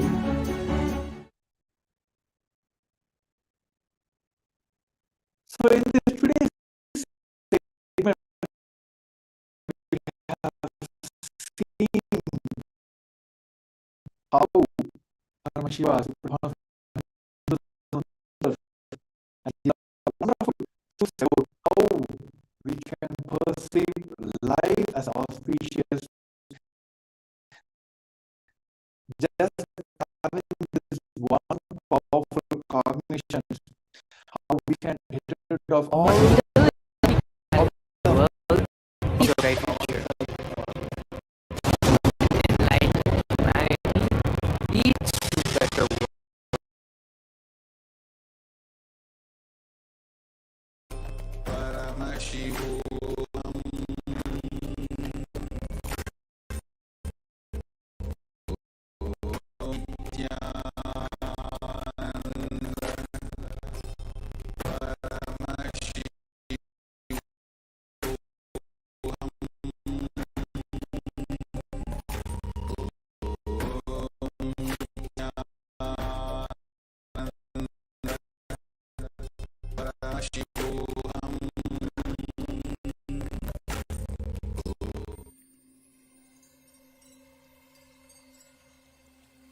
I welcome you all with my love and respect.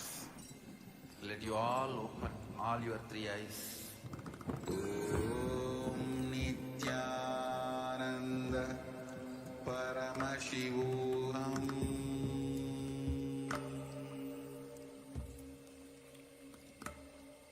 Om Nithyananda Paramashivam.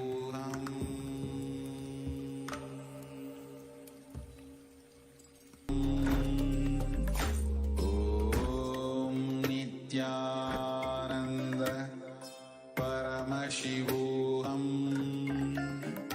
Om Nityananda Paramashivam.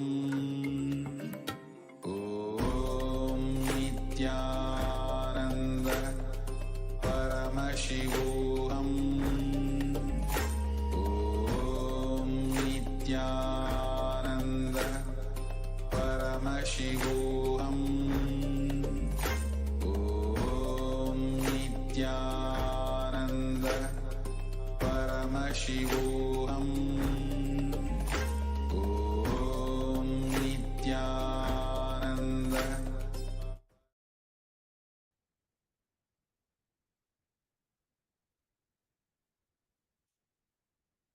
yes, everyone.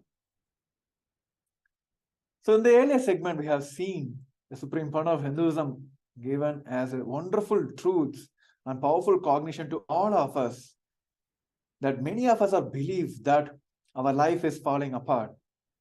And the actual truth is everything is falling in place and everything is happening in an auspicious way.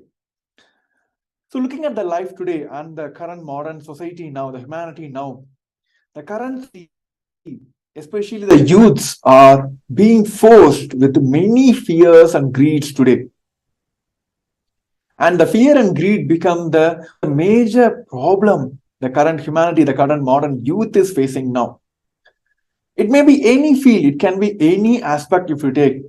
Looking at higher profile people, even in a job, health, whatever it may be, either they'll be driven by the greed or by the fear.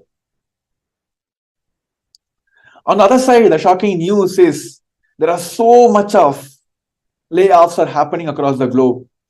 Just we have had a new year, and it's not even over the first month of January. And almost like many multi-million companies, the tech companies had put down their almost like 20 to 50% of their staff as a layoff.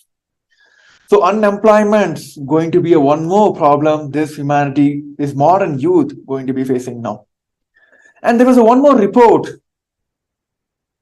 from the article which also says around 75, more than 75% of the people feels either they are too much qualified for their job, and all the people are, of course, they are not satisfied and they are not happy with the job they are doing now. One side they feel they are overqualified for this job, another side they also feel that they are paid less for the job what they are doing. So these layoffs is the one more problem. You can see the statistics. Here the largest tech layoff recently happened, and you can see the January 2023. Alphabet, Meta, Business, Amazon, Microsoft, all the super national companies has put down multiple percentage of layoffs. This is one side. Another side, you have seen the countries are going to have multiple debts. Yes, today there are so much of climatic issues are happening. So much of poverty is being still untackling one across the globe. Many of them are facing multiple issues. But as a country, as a nation, many nations are facing these debts. So what is the solution now? What is Kailasa offering here through this Paramashivam as a solution? The Supreme Pandu of Hinduism has explored and given the multiple signs just by having these fundamental energies. If you go in much deeper into the physics levels of energies, one is the electromagnetic energy, the gravitational energy, nuclear energy, all that. Just by having and exploring these fundamental energies like gravitational and electromagnetic energy and energy, we get off this fear.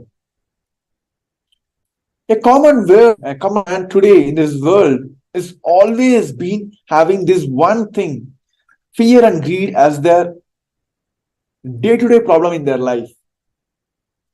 So today we're going to see about how this Kailasa's Paramashivam, which is directly connected by the Supreme Pandu of Hinduism, going to be a solution for all of us. Here in this program, the 21-day programs, the Supreme Pandu of Hinduism is giving us the multiple breakthrough sessions where each one of us will be given the initiation and the powerful cognitions where we can just, by simple kriyas and yogas, we can just get rid of this fear and greed. Because the modern day youths are the hope for the entire humanity. Right? And also I have with me Sri Nithyananda Maharaj. Also will be joining with me today or sharing more about how this Kailasa's Paramashivam is a groundbreaking event which the Kailasa is offering to the humanity. So those who like know more about the Paramashivam while you're listening to this episode, you can just head over to paramashivam.org and you can explore more on the website as well.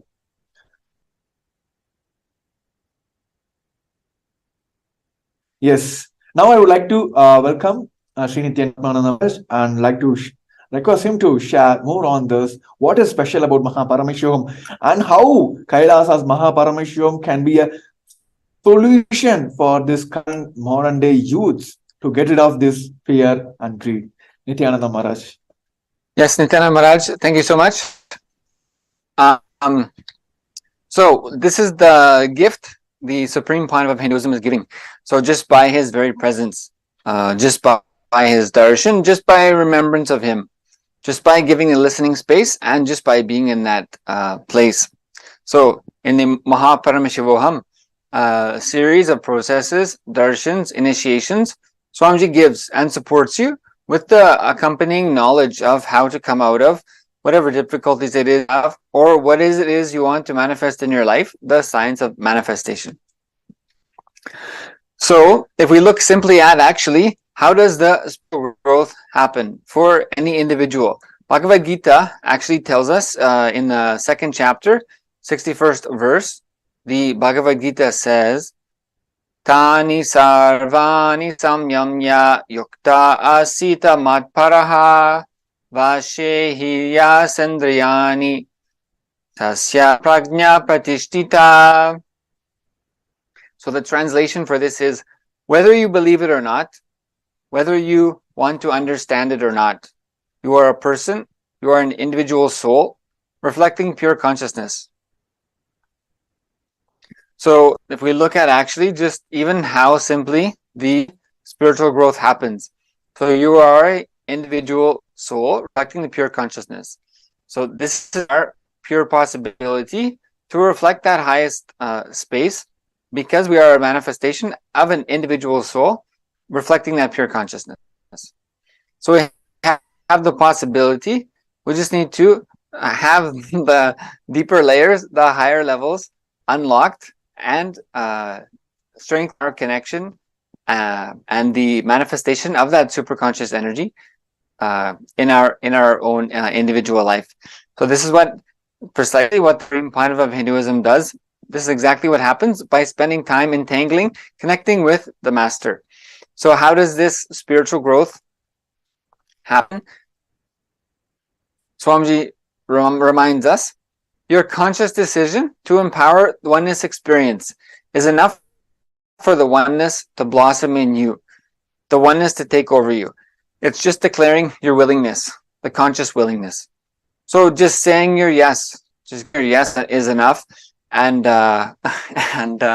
this again and again is what the participants in the Paramashivam are sharing, that just by having that innocent listening space, just by spending that time with the Supreme Point of Hinduism, all the patterns are removed and all the possibilities manifest effortlessly. So moving on to actually just review something about the spiritual practice, your DNA. So this is a lot of the studies of epigenetics is showing how your spiritual practice actually can change your DNA.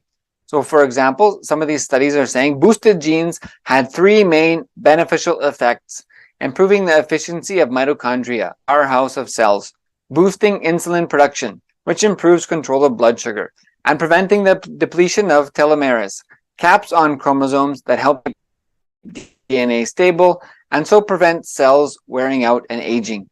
So these are some of the benefits that have been shown through the spiritual practice, the impact on your DNA. This is called the study of epigenetics, that the cell energy is boosted and the blood sugar becomes stable, and your chromosomes engage in this process of anti-aging because they are more resilient. And also this study is telling clusters of genes that became less active were those governed by a master gene called NF-kappa B, which triggers chronic inflammation, leading to diseases including high blood pressure, heart disease, inflammatory bowel disease, and some cancers.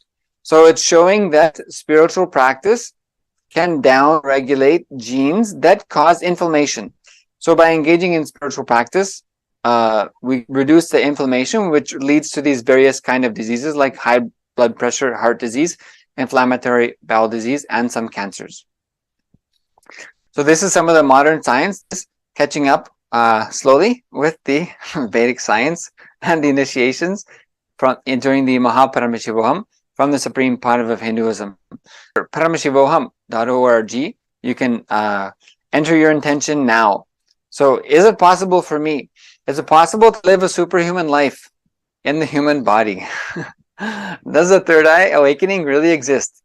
And can such awakened states be transmitted from master to disciple? So the answer is yes. This is the very purpose of the happening of the Supreme Point of Hinduism, the incarnation, the avatar of Paramashiva, to give this superconscious experience as our experience. So the avatar happens in human body to transmit the powerful cognitions, because when your even your 2 eyes see something happening, that same happening gets recreated in your system, whether it's fear, violence, swimming, laughter, joy, etc. That gets recreated. So your system automatically recognizes and connects with the space of the supreme point of Hinduism, and the neurons inside of you start mirroring the avatar's neurons. So literally, this is the superconscious mutation process and formation of your DNA, because the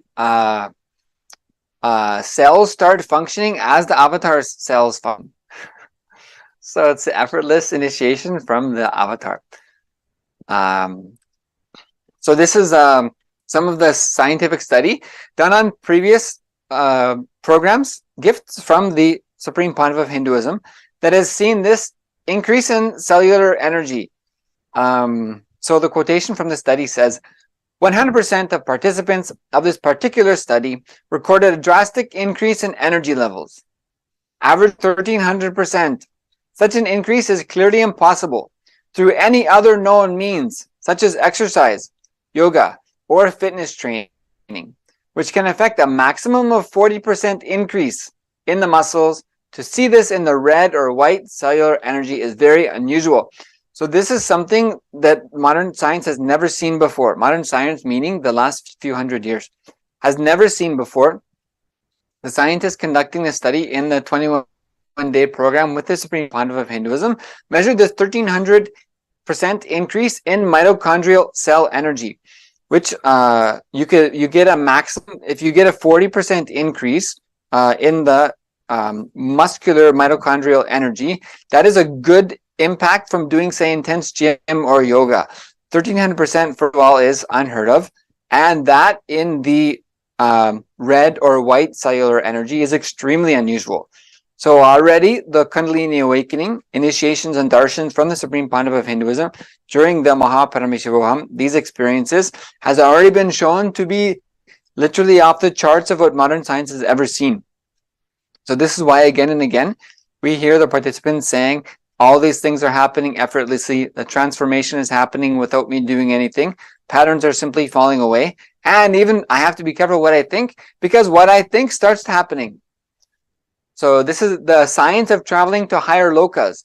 It means the higher conscious levels. So the lower moods of fear, greed, lust, as we've been speaking about today, is one space of living and empowering those lower cognitions of yourself. But the higher conscious zones and the vertical time zone is also one part of you, and which part of you decide to empower, that space gets empowered in your being and starts to radiate through the rest of your life. So this is the superconscious mutation process.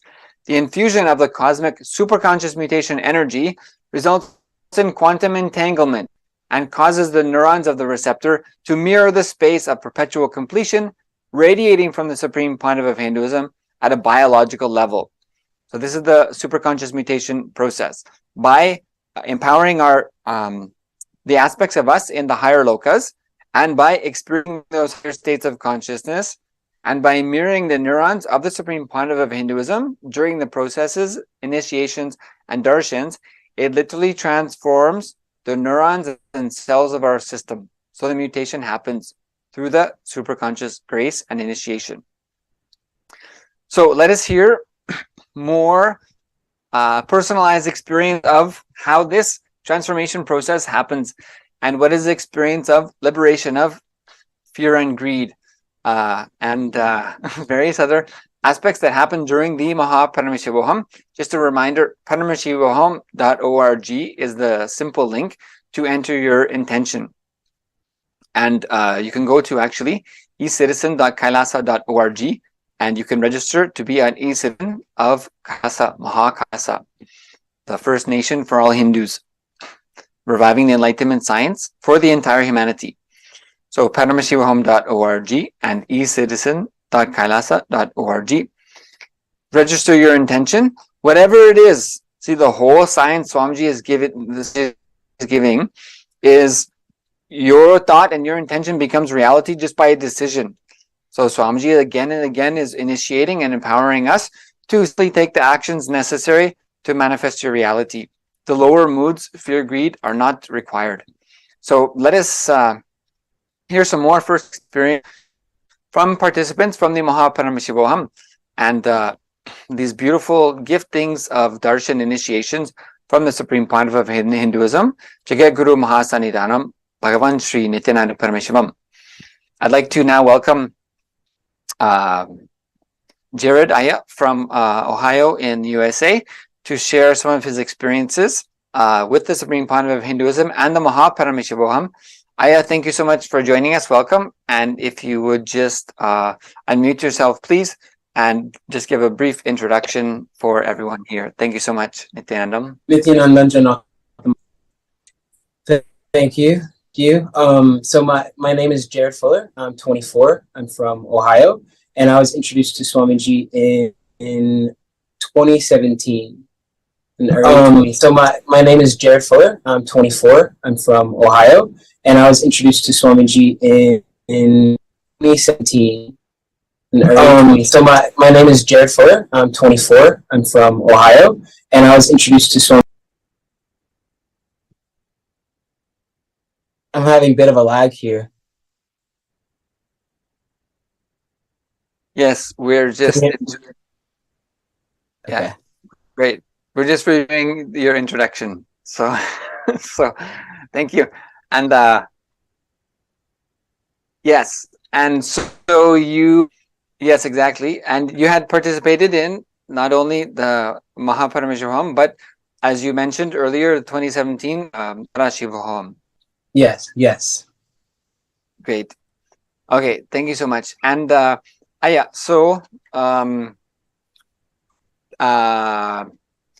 now with your experiences with the Supreme Pontiff of Hinduism and the superconscious mutation process, so things feeling as impossible reality happening just effortlessly. So what would you share about this whole Darshan initiation processes with the Supreme Pontiff of Hinduism, such as the Paramashivam? What is that experience for you? Absolutely.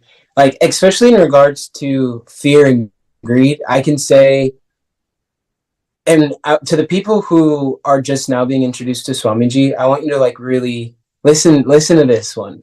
So you don't really understand how much fear and greed you're carrying around with you on the day-to-day until it's just removed from you. You know, like Swamiji will literally just, you come and you sit for the darshans and you have the initiations. And personally for me, I had a lot of fear in regards to pain, a lot of fear in regards to like spiders and insects and things like that. And I don't know when it changed, but I know for a fact that Swamiji just made it redundant. And what you realize is that when it becomes redundant, you'll see it happening and you'll see like, oh wow, I normally would react this way, but now I'm consciously, interacting with whatever is going on. And one thing that I would also like to include is that these fears that you normally experience, like as like on an average day-to-day basis, not only do they become non-redundant, but it gives you such confidence when you're able to witness how you would normally react to how you're reacting now. It gives you such confidence, and it just empowers you to continue to do your practices and do what you're doing. And in regard to greed too, I can say that I've experienced personally a large amount of greed in regards to my financial situation. I felt that I've gone without, and going without made me feel as if I needed more. I needed more finances. I needed more money. I needed more of this. In going through these initiations and these darshans and these processes with Swamiji has literally just completely switched that to, now I'm desiring freedom. Now I'm desiring time. Now I'm desiring the ability to wake up in Brahma Muhurta, do my yoga, my puja, be there for satsang and darshan and do all these things, instead of having the ability to have more money or more finances. So that was just completely erased away from me. I used to suffer with fear in regards to like thinking of like the unknown, right? And when you have the fear of the unknown, it really you get overcome with powerlessness, and that powerlessness is just almost too much to handle. As to where on the opposite side, when you can literally see that that everything is happening is for a reason and everything is auspicious, it gives you such a strength. It gives you such a power that allows you to start understanding that, hey, whatever has happened and whatever is going to continue to happen is for the benefit of you. And you feel as if you're being supported by the very, very cosmos itself, and having that support and feeling that support and confidence and enthusiasm. Not only does it melt away the fear, not only does it melt away the greed, but it brings a tremendous amount of, of just feeling of powerfulness. And that feeling of powerfulness is what increases the confidence, and then that's what increases the enthusiasm, and it just allows you to continue upon this path that you're taking. So yeah.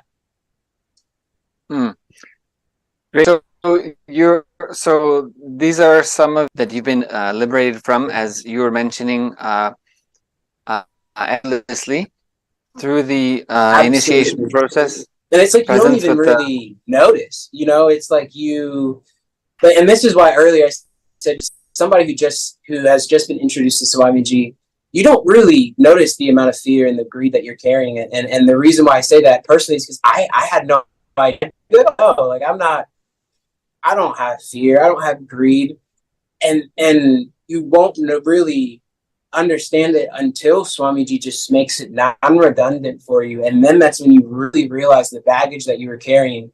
And it makes that gratitude and appreciation so much more. Right. And as you had mentioned, the confidence that the cosmos is supporting me, Swamiji is supporting me, I can move ahead with what I want to manifest, that I don't have to be spending so much time in my fear and greed. Absolutely. And you mentioned that your participation in the business world changed from having that fear that you don't have enough, that you haven't amassed enough, so that you have agreed to accumulate more and more and more and more.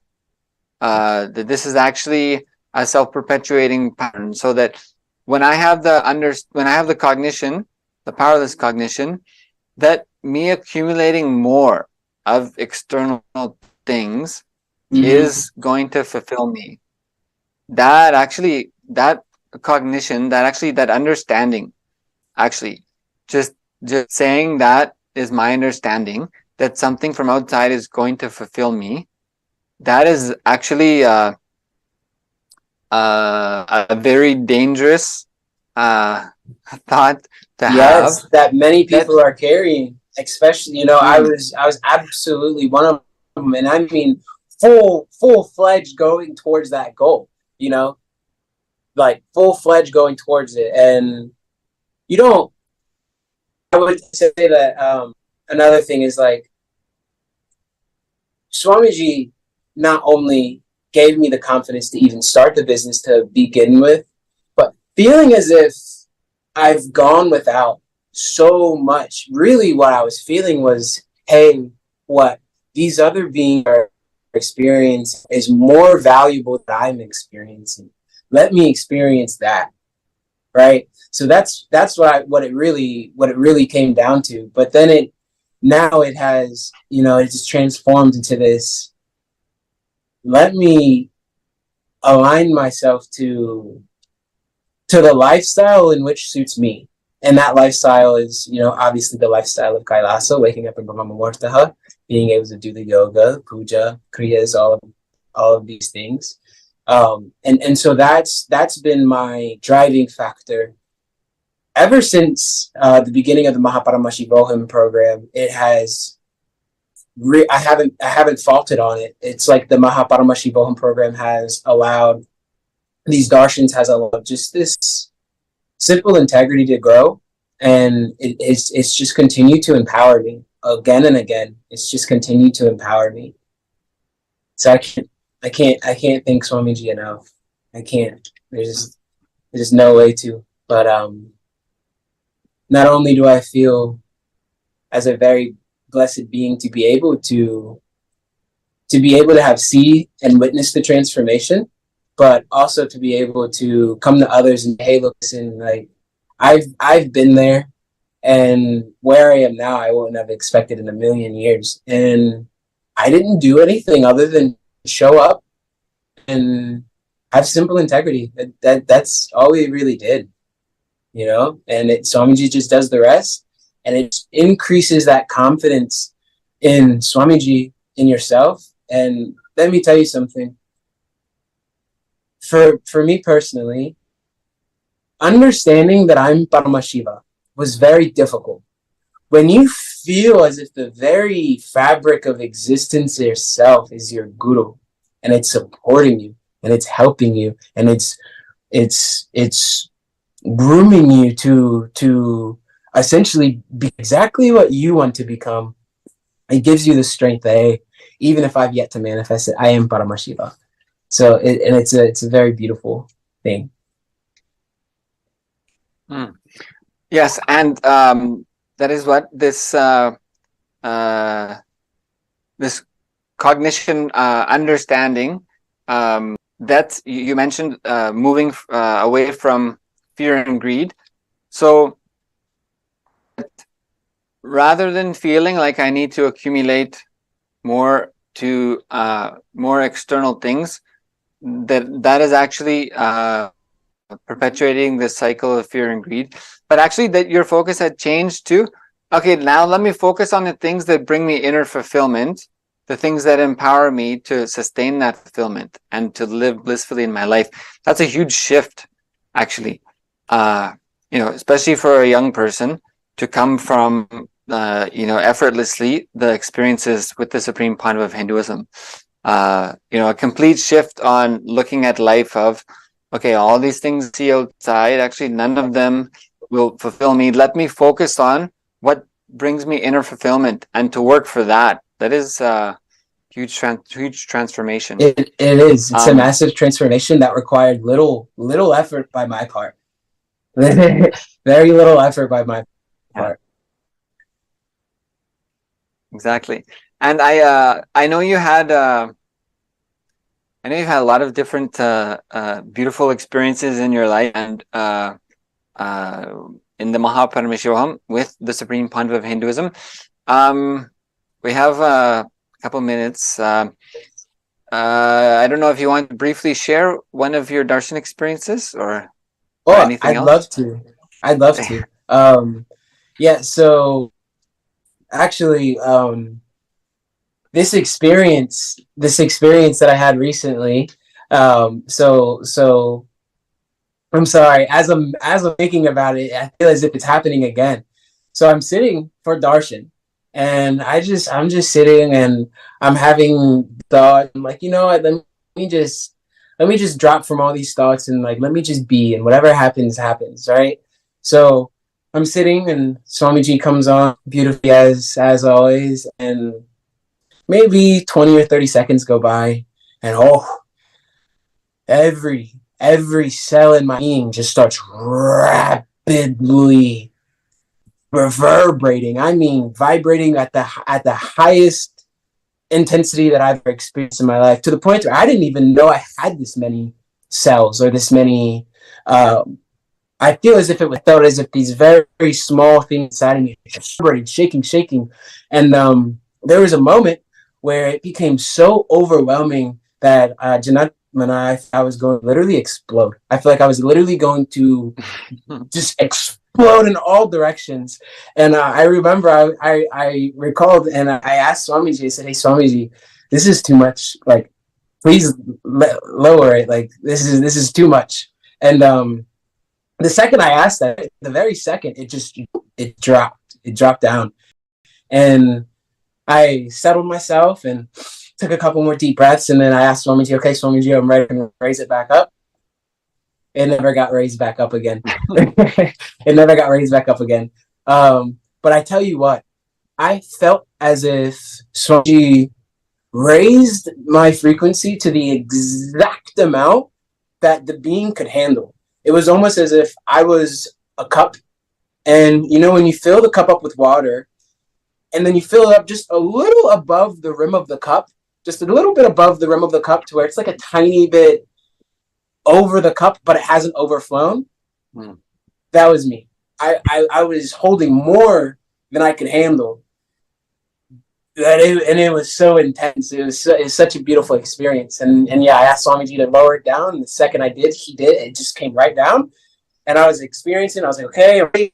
And then asked for it to be raised back up, and it just stayed. And what that showed me was, hey, you know, Swamiji knows much better than me. I could have maintained it, but it was such a powerful experience that even after the experience, I feel as if anytime that I go back to recall on that experience, I feel that overwhelming sensation, and it was so much to hold.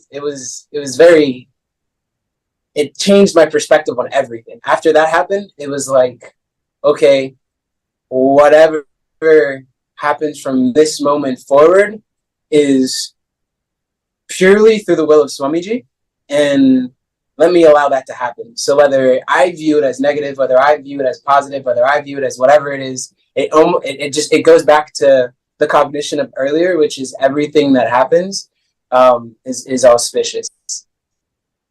Yes, exactly. Great. Thank you so much, Aya, for joining us today and for sharing experience. Thank you, Nithyananda. Thank you. And with this, I'd like to welcome everyone once again to your intention into Paramashivam.org. So, with the space of powerfulness, your own declaration for what it is you want to manifest in your life, what it is you want to manifest yourself as for those in your life, and what those in your life want to manifest in their life for you being the cause of that, to have the cosmic energy infused in you and the blessings of the superconscious mutation process. The possibility, as Jared is sharing about the disillusion, the redundancy of fear and greed, and understanding, having the experience that everything that happens is auspicious, and just deciding to hold on to that powerful cognition and take the next step. So first step is entering your intention into Paramashivam.org. Click the register link. You can also go to the events.kailasa.org/Mahaparamashivaham/registration. So that takes you directly to the registration page. Or you can go to the short link of Paramashivam.org and click register. So take that first step. First step is typing in the keyboard and clicking the link and enter your details into the registration form. If you need help entering into the registration, just type in the chat on the social media platform where you are that you need some assistance to register, and you'll be contacted. So first step to manifesting your reality is simple effortlessness. Just entering your intention to be there in the Mahaparameshivam, February 9th to March 1st, the greatest spiritual program of the year. And you can also become the e-citizen of Kailasa. So the First Nation for all Hindus and the First Nation for the enlightenment of the humanity, the new era, the reawakening of the consciousness on the planet Earth, happening from the grace of the blessings of the Supreme Pontiff of Hinduism. So ecitizen.kailasa.org. So you get access to a huge amount, endless amount actually, of courses and live training sessions, darshans, etc., just by this free access to becoming an e-citizen of Kailasa. So as Swamiji has told, the opening of the Mahakailasa and the Mahaparameshivam next season happening all in this year. So that constant auspiciousness available. So paramashivam.org, enter your intention, and then sign up for your e-citizenship for free at the ecitizen.kailasa.org. So thank you everyone for joining us today. Thank you, Jared, for sharing your experiences, and blessings for all of us to meet again in the February 9th Paramashivam season opener with the Supreme Pandav of Hinduism. Blessings to everyone. Thank you all, everyone, so much. Nithyananda.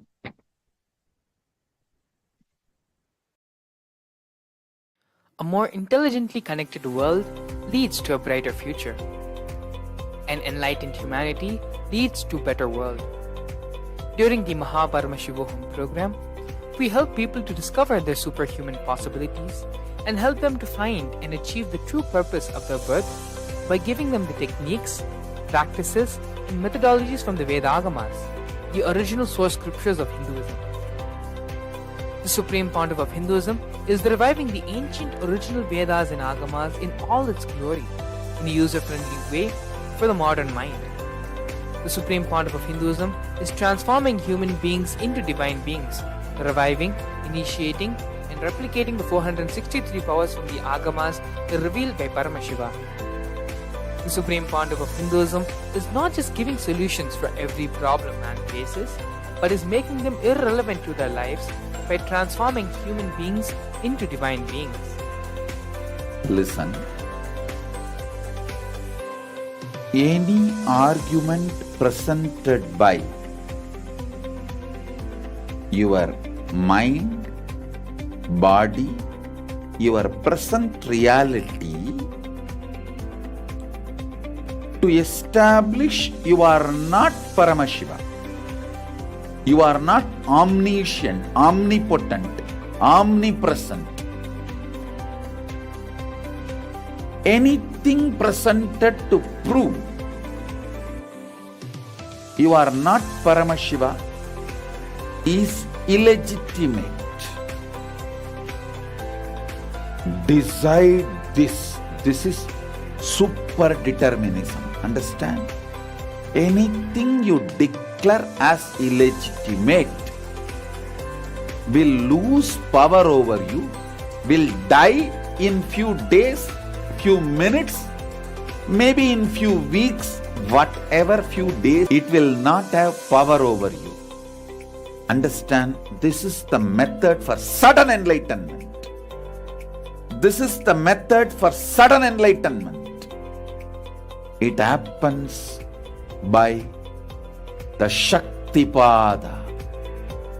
Here Paramashiva is sitting to tell you all, you are Paramashiva, you are me, with Shaktipada and Shaktinipada.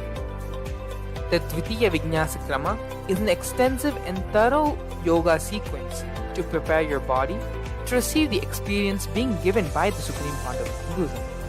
Through the yoga, which is aligned as per the source scriptures laid down by Paramashiva and the Agamas, you break all the impossibility in your body and in turn break the very cognition of impossibility. The program leads you to go beyond your human frame and limiting human ideas, which prevents you from living your highest possibility. I will reach you wherever you are, whichever corner of the world you may be. I will reach you with enlightenment. Again I tell you, I am not here to prove I am God, I am here to prove you are God. Don't wait to become divine. Register now at paramashivoham.org. Since the beginning of time and space, Bhagwan Paramashiva, the all-powerful, all-pervasive, and all-knowing ultimate superconscious existence, revealed in the Vedas and Agamas, the source scriptures of Hinduism, the truths about himself and the manifested universe and its multidimensional and simultaneously existing dimensions and worlds, also known as parallel universes or vertical time zones. Trutyadi pratyayasyaartha kalo maya samudbhavaha. The Kala Tattva, which gives rise to the knowledge of various time zones and parallel universes such as Truti and others, is originated by Ananteshwara from the impure Maya. Bhagwan Paramashiva mentions that as we experience the various higher states of consciousness, we simultaneously experience the various time zones. We get transported to the parallel universes and experience the other dimensions of our own existence, of our own personality. Listen.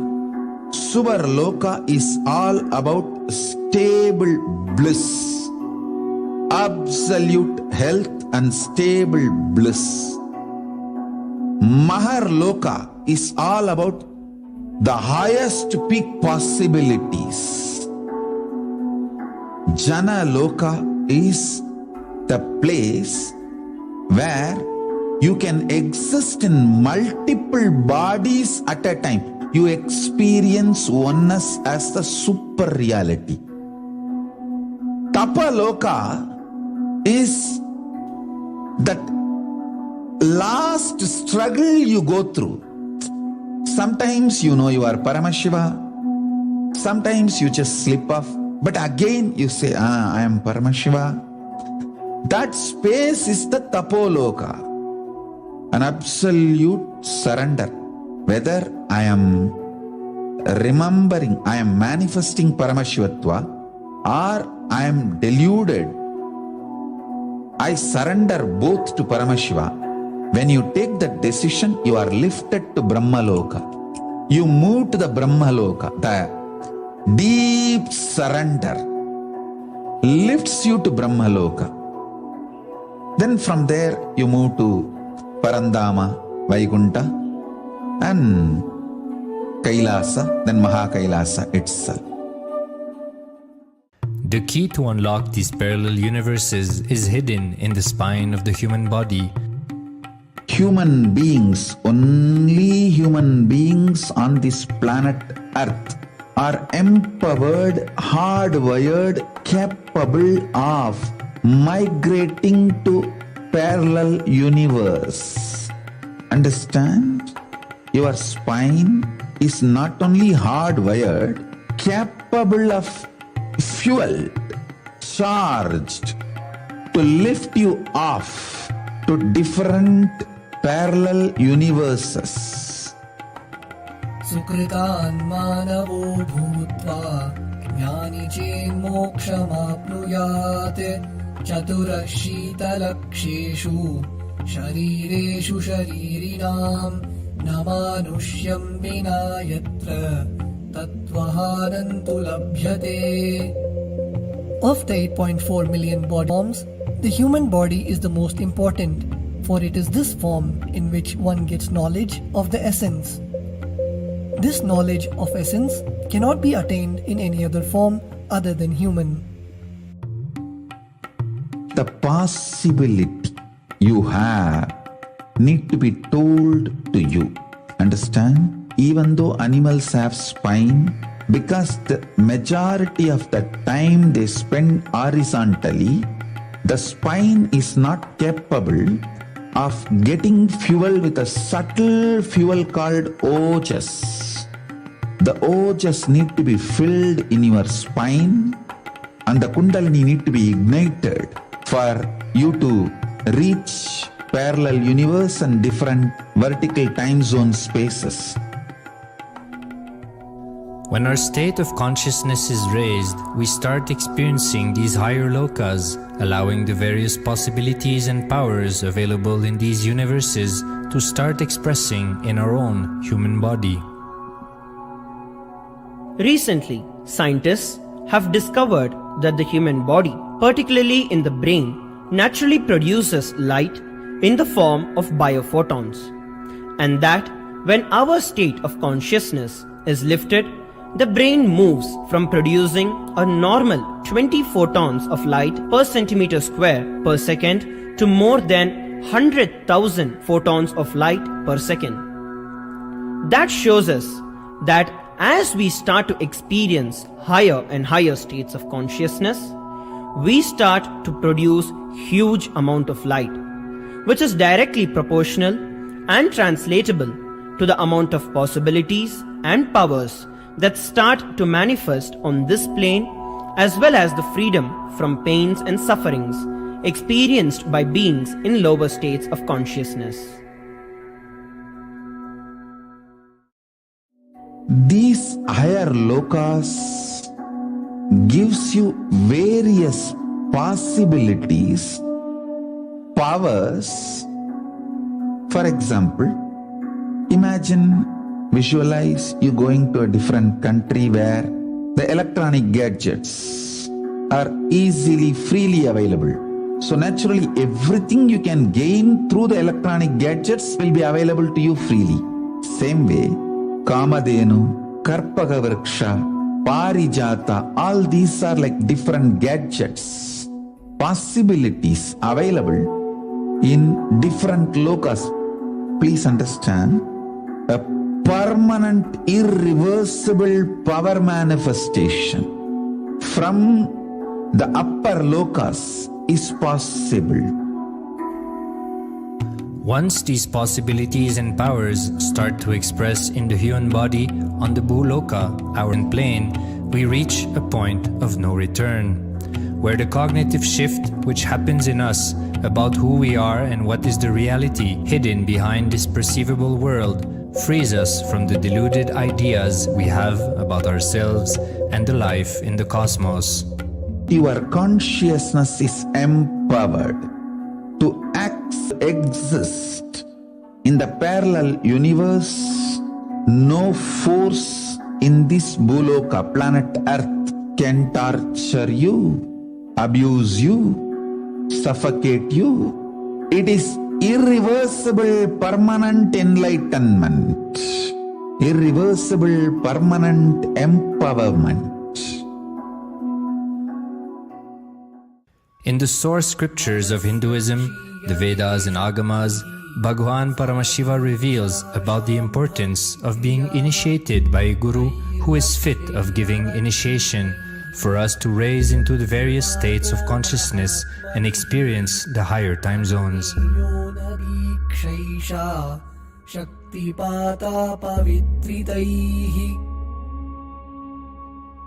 The potency of Anavamala, which veils the innate and essential nature of the soul, is set into the decaying phase by this specific activity. Such specific activity is characteristically called Diksha.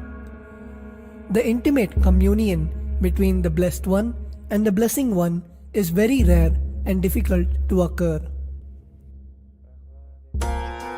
The Supreme Pontiff of Hinduism, Jagat Guru Mahasannidhanam, His Nithyananda Paramashivam, is the 1008th incarnation of Paramashiva as per Hinduism, living amidst us today. Starting out at a young age and enduring years of intense penance, he persevered with the single-pointed vision of experiencing the ultimate oneness with Paramashiva, known as Paramadvaita. He traversed the length and breadth of India, initiated by his gurus into yoga, tantra, and other Eastern metaphysical sciences. After having many profound spiritual experiences, he finally received the ultimate experience of Paramashivoham, I am Paramashiva, from his guru Arunagiri Yogeshwara, an incarnation of Paramashiva himself in the holy town of Tiruvannamalai in South India.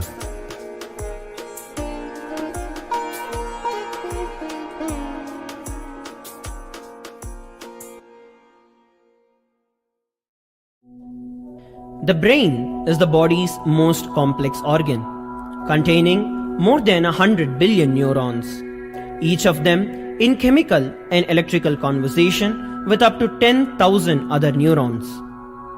Its sheer capacity to process the various happenings of life is astonishing. The scientific studies on the Supreme Pontiff of Hinduism's brain remarkably shows that the complexity presents no difficulty for the Supreme Pontiff of Hinduism in managing his brain's activity. The Supreme Pontiff of Hinduism's capacity to control his brain is very fluid.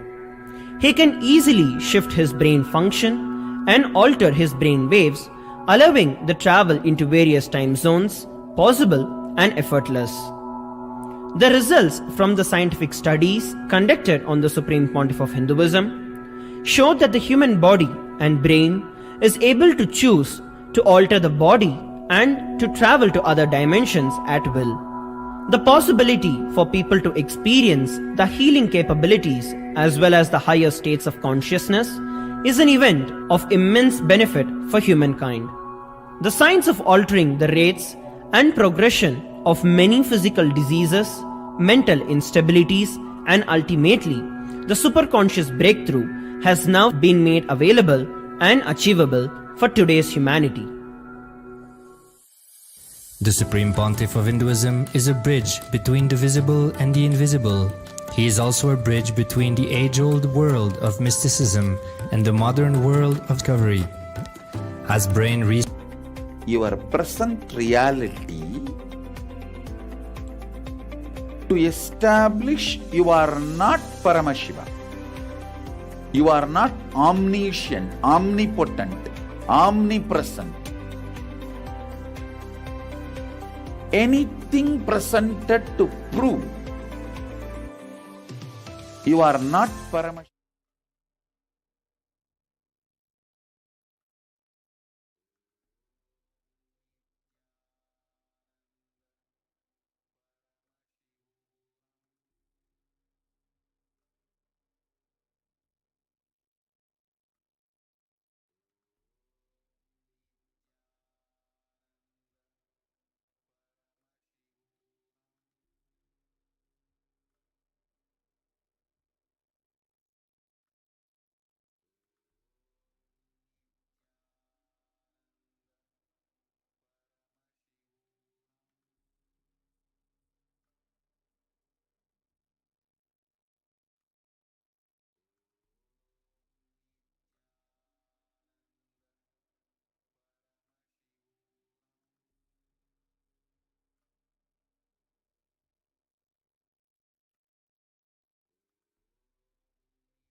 It is all entered to the most awaited part of our day, which is the Darshan. We also welcome all the viewers that have joined us now Facebook, YouTube, and other social media platforms, and all the program participants for participating in this preparatory program for Paramashivam. Now all of you are intensely doing the visualization process in the program. Just hold on to that. Now, in a few minutes, we are going to be entering into the Bhava Samadhi Darshan of the Sapta Tandava Murthis of Paramashivam. We are going to be having the Sandhya and Nritta Murthy Darshan. Now, we are going to be chanting the Dhyana Shloka of Bhagavan Sandhya and Nritta Murthy during the Darshan. Please sit with your spine straight line as much as possible and just be there. Enjoy the darshan and do not get distracted with anything else. Darshan is the most powerful and intense happening. Just be there. Now let's start. Let's enter into the darshan preparation, the chanting of Dhyana Shloka. Chaturbhujam Trinetram cha Jatamakutbhushanam Abhayam Damaru Savye Vame Pincha Savismayam Apasmaram Vinapithe Vamangraya Kunchitam Stitham Udveto Dakshinam Padam Apavyamagam Tada Tatpadam Kunchitam Vata Sarpakam Kanabhushitam Sandhya Tandavamevam Syat Varnadi Purvavam Bhave.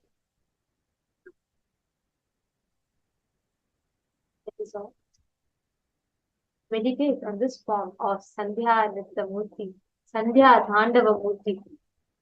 The meaning of the Dhyana Shloka goes as: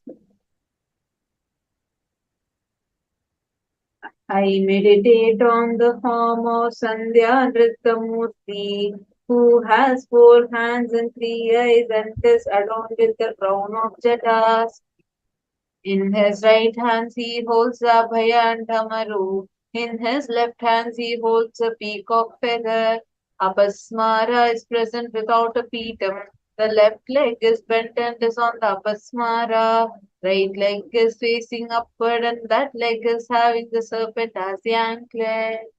Now, let us all chant the Mahavakya and get ready to receive our Samadhi Darshan. Om Nithyananda Paramashivam. Om Nithyananda Paramashivam. Om Nithyananda Paramashivam.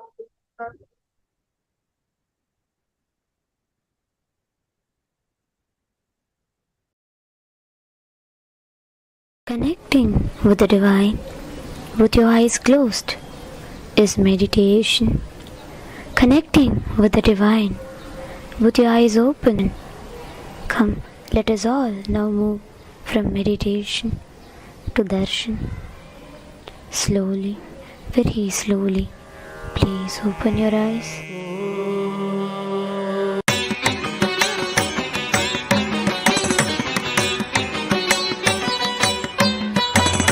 மன்னாதி பூதமோடு விண்ணாதி அண்டம் நீ மறை நான்கின் அடிமுடியும் நீ மரியும் நீ ரவியும் நீ புனலும் நீ அனலும் நீ மண்டலம் இரண்டேரும் நீ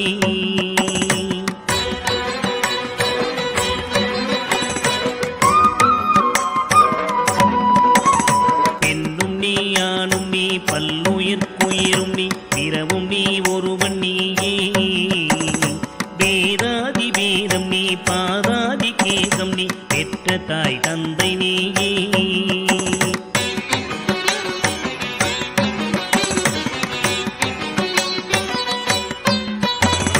பொன்னும் நீ பொருளும் நீ இருளும் நீ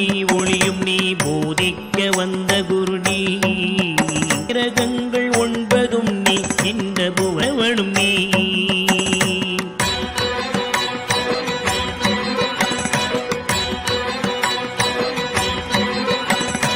என்னறிய ஜீவ கோடிகள் ஈந்த அப்பனே என் குறைகள் யார் குறைப்பே. குறை தீர்க்கும் தூயவா குன்றம் போல் நின்றவா நித்யானந்த தேவா. குறை தீர்க்கும் தூயவா குன்றம் போல் நின்றவா நித்யானந்த தேவா.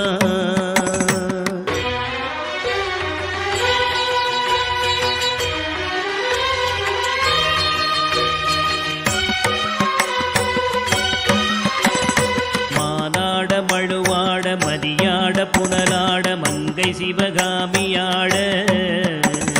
மானாட நூலாட மறையாட திரையாட மறை தந்த பிரம்மனாட.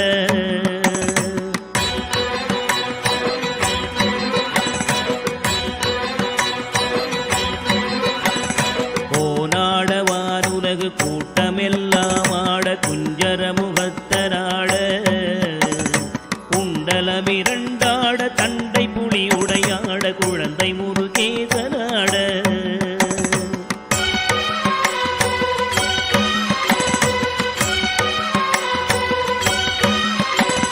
ஞான சம்பந்தரோடு இந்திரர் 18 முனியாட பாலகராட. நரை தும்பையருமாட நந்தி வாகனமாட நாட்டிய பெண்களாட.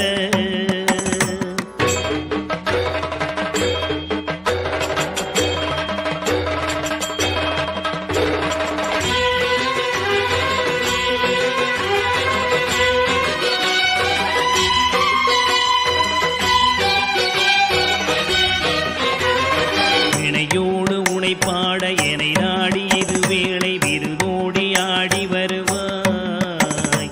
ஆனந்தமயமாக ஆடி வரும் தேவனே நித்யானந்த தேவா. ஆனந்தமயமாக ஆடி வரும் தேவனே நித்யானந்த தேவா.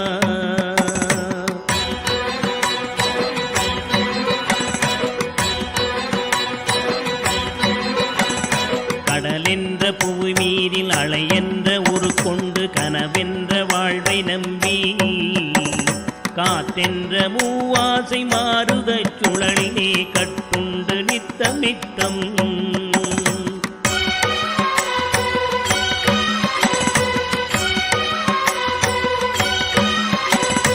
உடலென்ற கும்பிக்கு உணவென்ற இறை தேடி ஓயாமல் இரவு பகலும். உண்டுறங்குவதை கண்டதே அல்லாமல் ஒரு பயன் அடைந்தினேனே.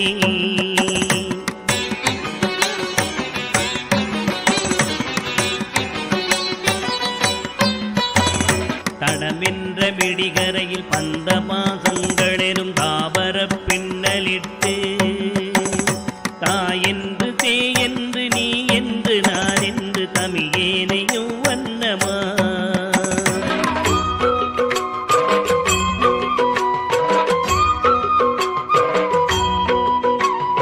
இடையென்று கடை நின்று ஏனென்று கேளாதிருப்பதும் அழகாகுமோ. இன்னனை தீர்க்கவே என் முகம் காட்டிவா இனியனே நித்யனேவா.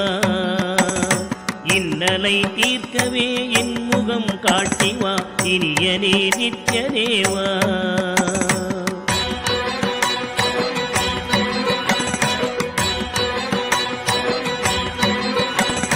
பம்பு சூனியமல்ல வைப்பல்ல மாரணம் தம்பனம் வசியமல்ல. பாதாள வஞ்சனம் பரகாய பிரவேசம் அதுவல்ல ஜாலமல்ல.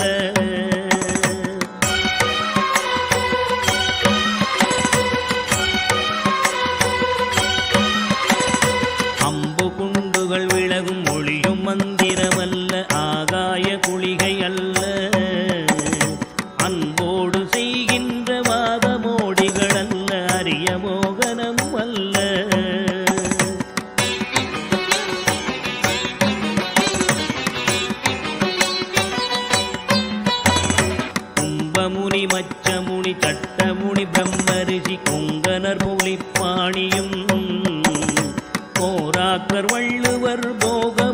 இவரெல்லாம் கூறிடும் வைத்தியமல்ல. என் மனது உன்னடி விட்டு நீங்காது நிலை நிற்கவே புகழ வருவாய். என் மனதில் நீங்காது நின்றிடும் நேசரே நித்யானந்தரேவா. என் மனதில் நீங்காது நின்றிடும் நேசரே நித்யானந்தரேவா.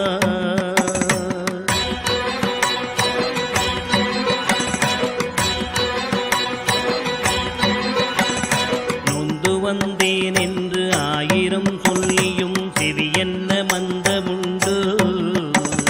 நுட்பநெறி அறியாத பிள்ளையை பெற்ற பின்னோக்காத தந்தையுண்டோ.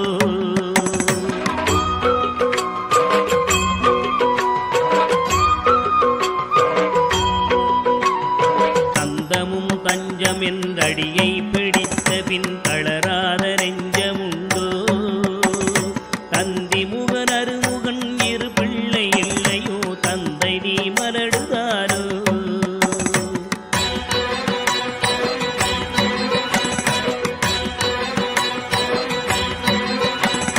விந்தையும் ஜாலமும் உன்னிடம் இருக்குதே வினையொன்றும் அருகிலேனே. வீரமும் சாஸ்திரமும் உன்னையே புகழுதே வேடிக்கை இது வல்லவோ.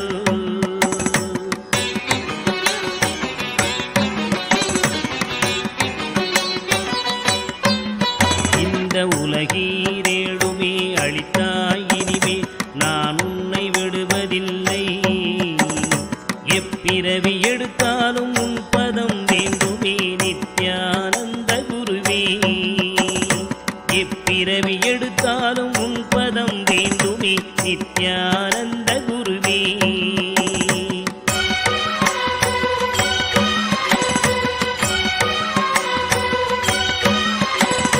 வழிகண்டு உன்னடியை துதியாத போதிலும் வாஞ்சையில்லாத போதும் வாலாயமாய் கோயில் சுற்றாத போதிலும் பஞ்சமே செய்த போதும்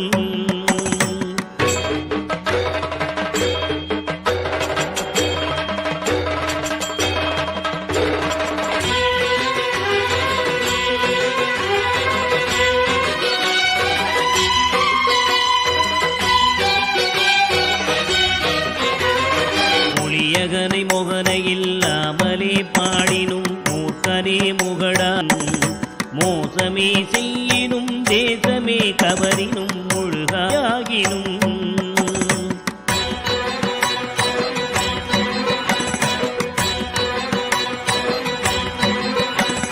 பழியன கல்லவே தாய் தந்தை கல்லவோ பார்த்தவர்கள் சொல்லார்களோ. பாரறிய மனைவிக்கு பாதி உடலீந்தனி பாலகனை காக்கோனாதோ.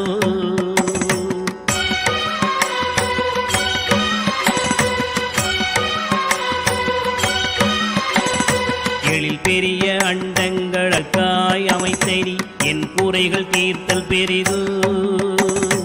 என் குற்றம் போக்கியே என் மனம் குளிர வரும் நித்யானந்த குருவே. என் குற்றம் போக்கியே என் மனம் குளிர வரும் நித்யானந்த குருவே.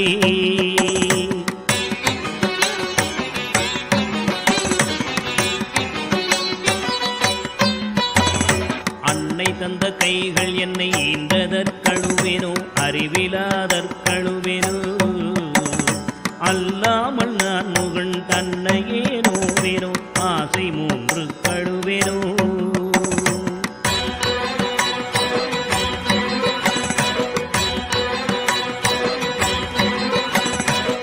பிறப்பென்ன வினை செய்தேன் என்றழுவேனோ மூட அறிவு கழுவேனோ.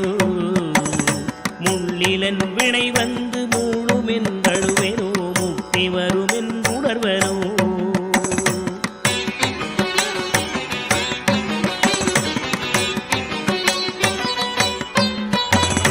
தன்னை நுந்தழுவேனோ உன்னை நுந்தழுவேனோ தவம் என்ன என்றழுவேனோ.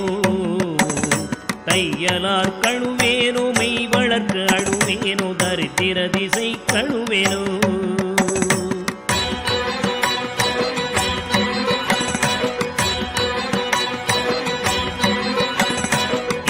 என்ன பிறவி வருமோ என்று அழுவேனோ எல்லாம் உரைக்காய் மானிட பிறப்பருக்கும் மாறாத மாயனே நித்யானந்தனேவா மானிட பிறப்பருக்கும் மாறாத மாயனே நித்யானந்தனேவா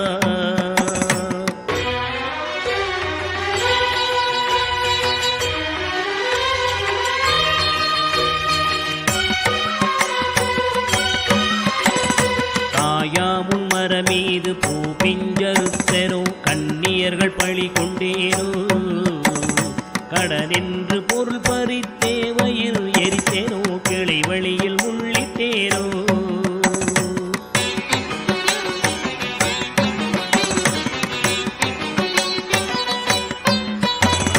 தாயாருடன் பிறவிக்கென்ன வினை செய்தேனோ தந்த பொருள் இல்லை என்றேனோ நான் என்று கருவித்து கோளை களவு செய்தேனோ தவசிகளை ஏசினேனோ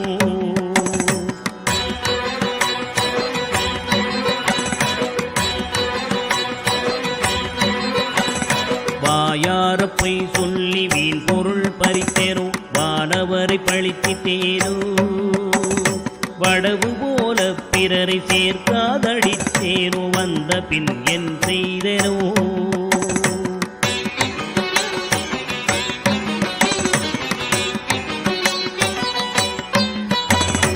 ஈயாத லோபி என்றே பெயர் எடுத்தேனோ எல்லாம் பொறுத்தருள்வாய் பொறுமையின் சீலனே இன்முகநேயனே நித்யானந்தனேவா பொறுமையின் சீலனே இன்முகநேயனே நித்யானந்தனேவா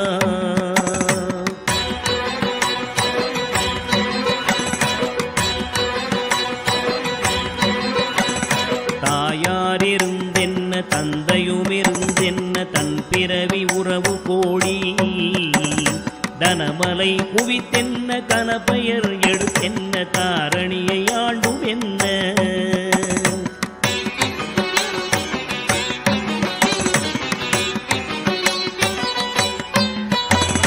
சேயர்கள் இருந்தென்ன குருவாயிருந்தென்ன சீடர்கள் இருந்தும் என்ன சித்துகள் பலவும் கத்தென்ன நித்தமும் விரதங்கள் செய்ததென்ன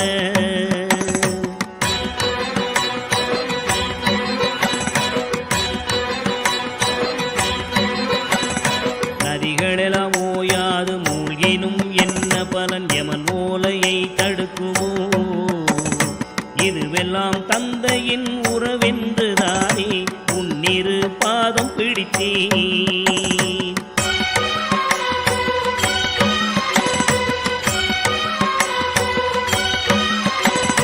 யார் மீது உன் மனம் இருந்தாலும் உன் கடை கண் பார்வை அது போதுமே உன் கடை கண் பார்வை என் மீது நின்றிட அருள்கின்ற நித்யனேவா உன் கடை கண் பார்வை என் மீது நின்றிட அருள்கின்ற நித்யனேவா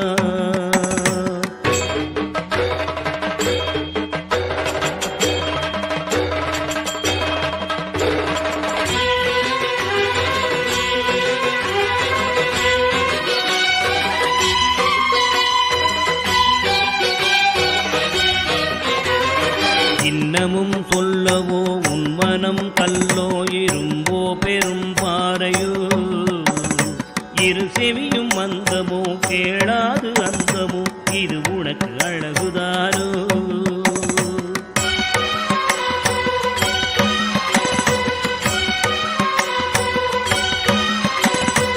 என்னென்ன மோகமோ இது என்ன சாபமோ இதுவே உன் செய்கைதானோ இரு பிள்ளை தாபமோ யார் மீது கோபமோ ஆனாலும் நான் விடுவேனோ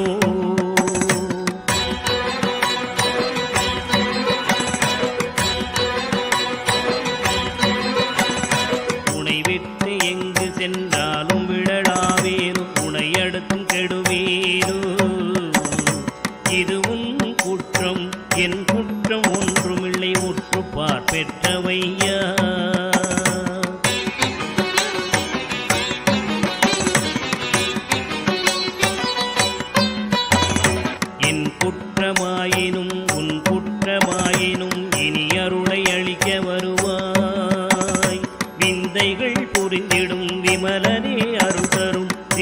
தீரனே நித்யனேவா விந்தைகள் புரிந்திடும் விமலனே அருள் தரும் தீரனே நித்யனேவா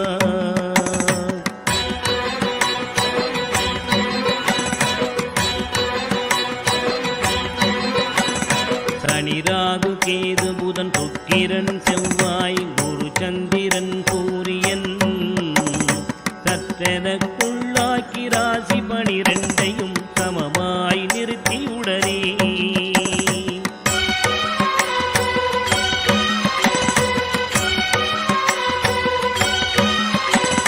பணியொத்த நட்சத்திரங்கள் 27 பக்குவப்படுத்தி பின்னால் பகர்கின்ற கிரணங்கள் 11ஐயும் வெட்டி பலரையும் அதட்டி என் முன்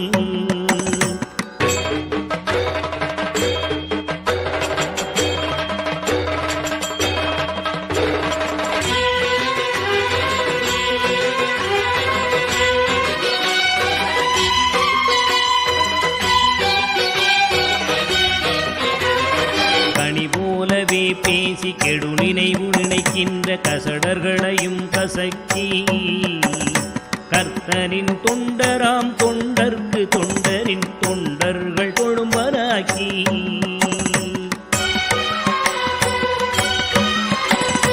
இனிய மனம் கொண்டிடும் நித்யபுரி நித்யனே எனையாழ்வதும் கடன்கான் கோடியில் ஒருவனே ஜீவனில் ஜீவனே நித்யானந்தனேவா கோடியில் ஒருவனே ஜீவனில் ஜீவனே நித்யானந்தனேவா கோடியில் ஒருவனே ஜீவனில் ஜீவனே நித்யானந்தனேவா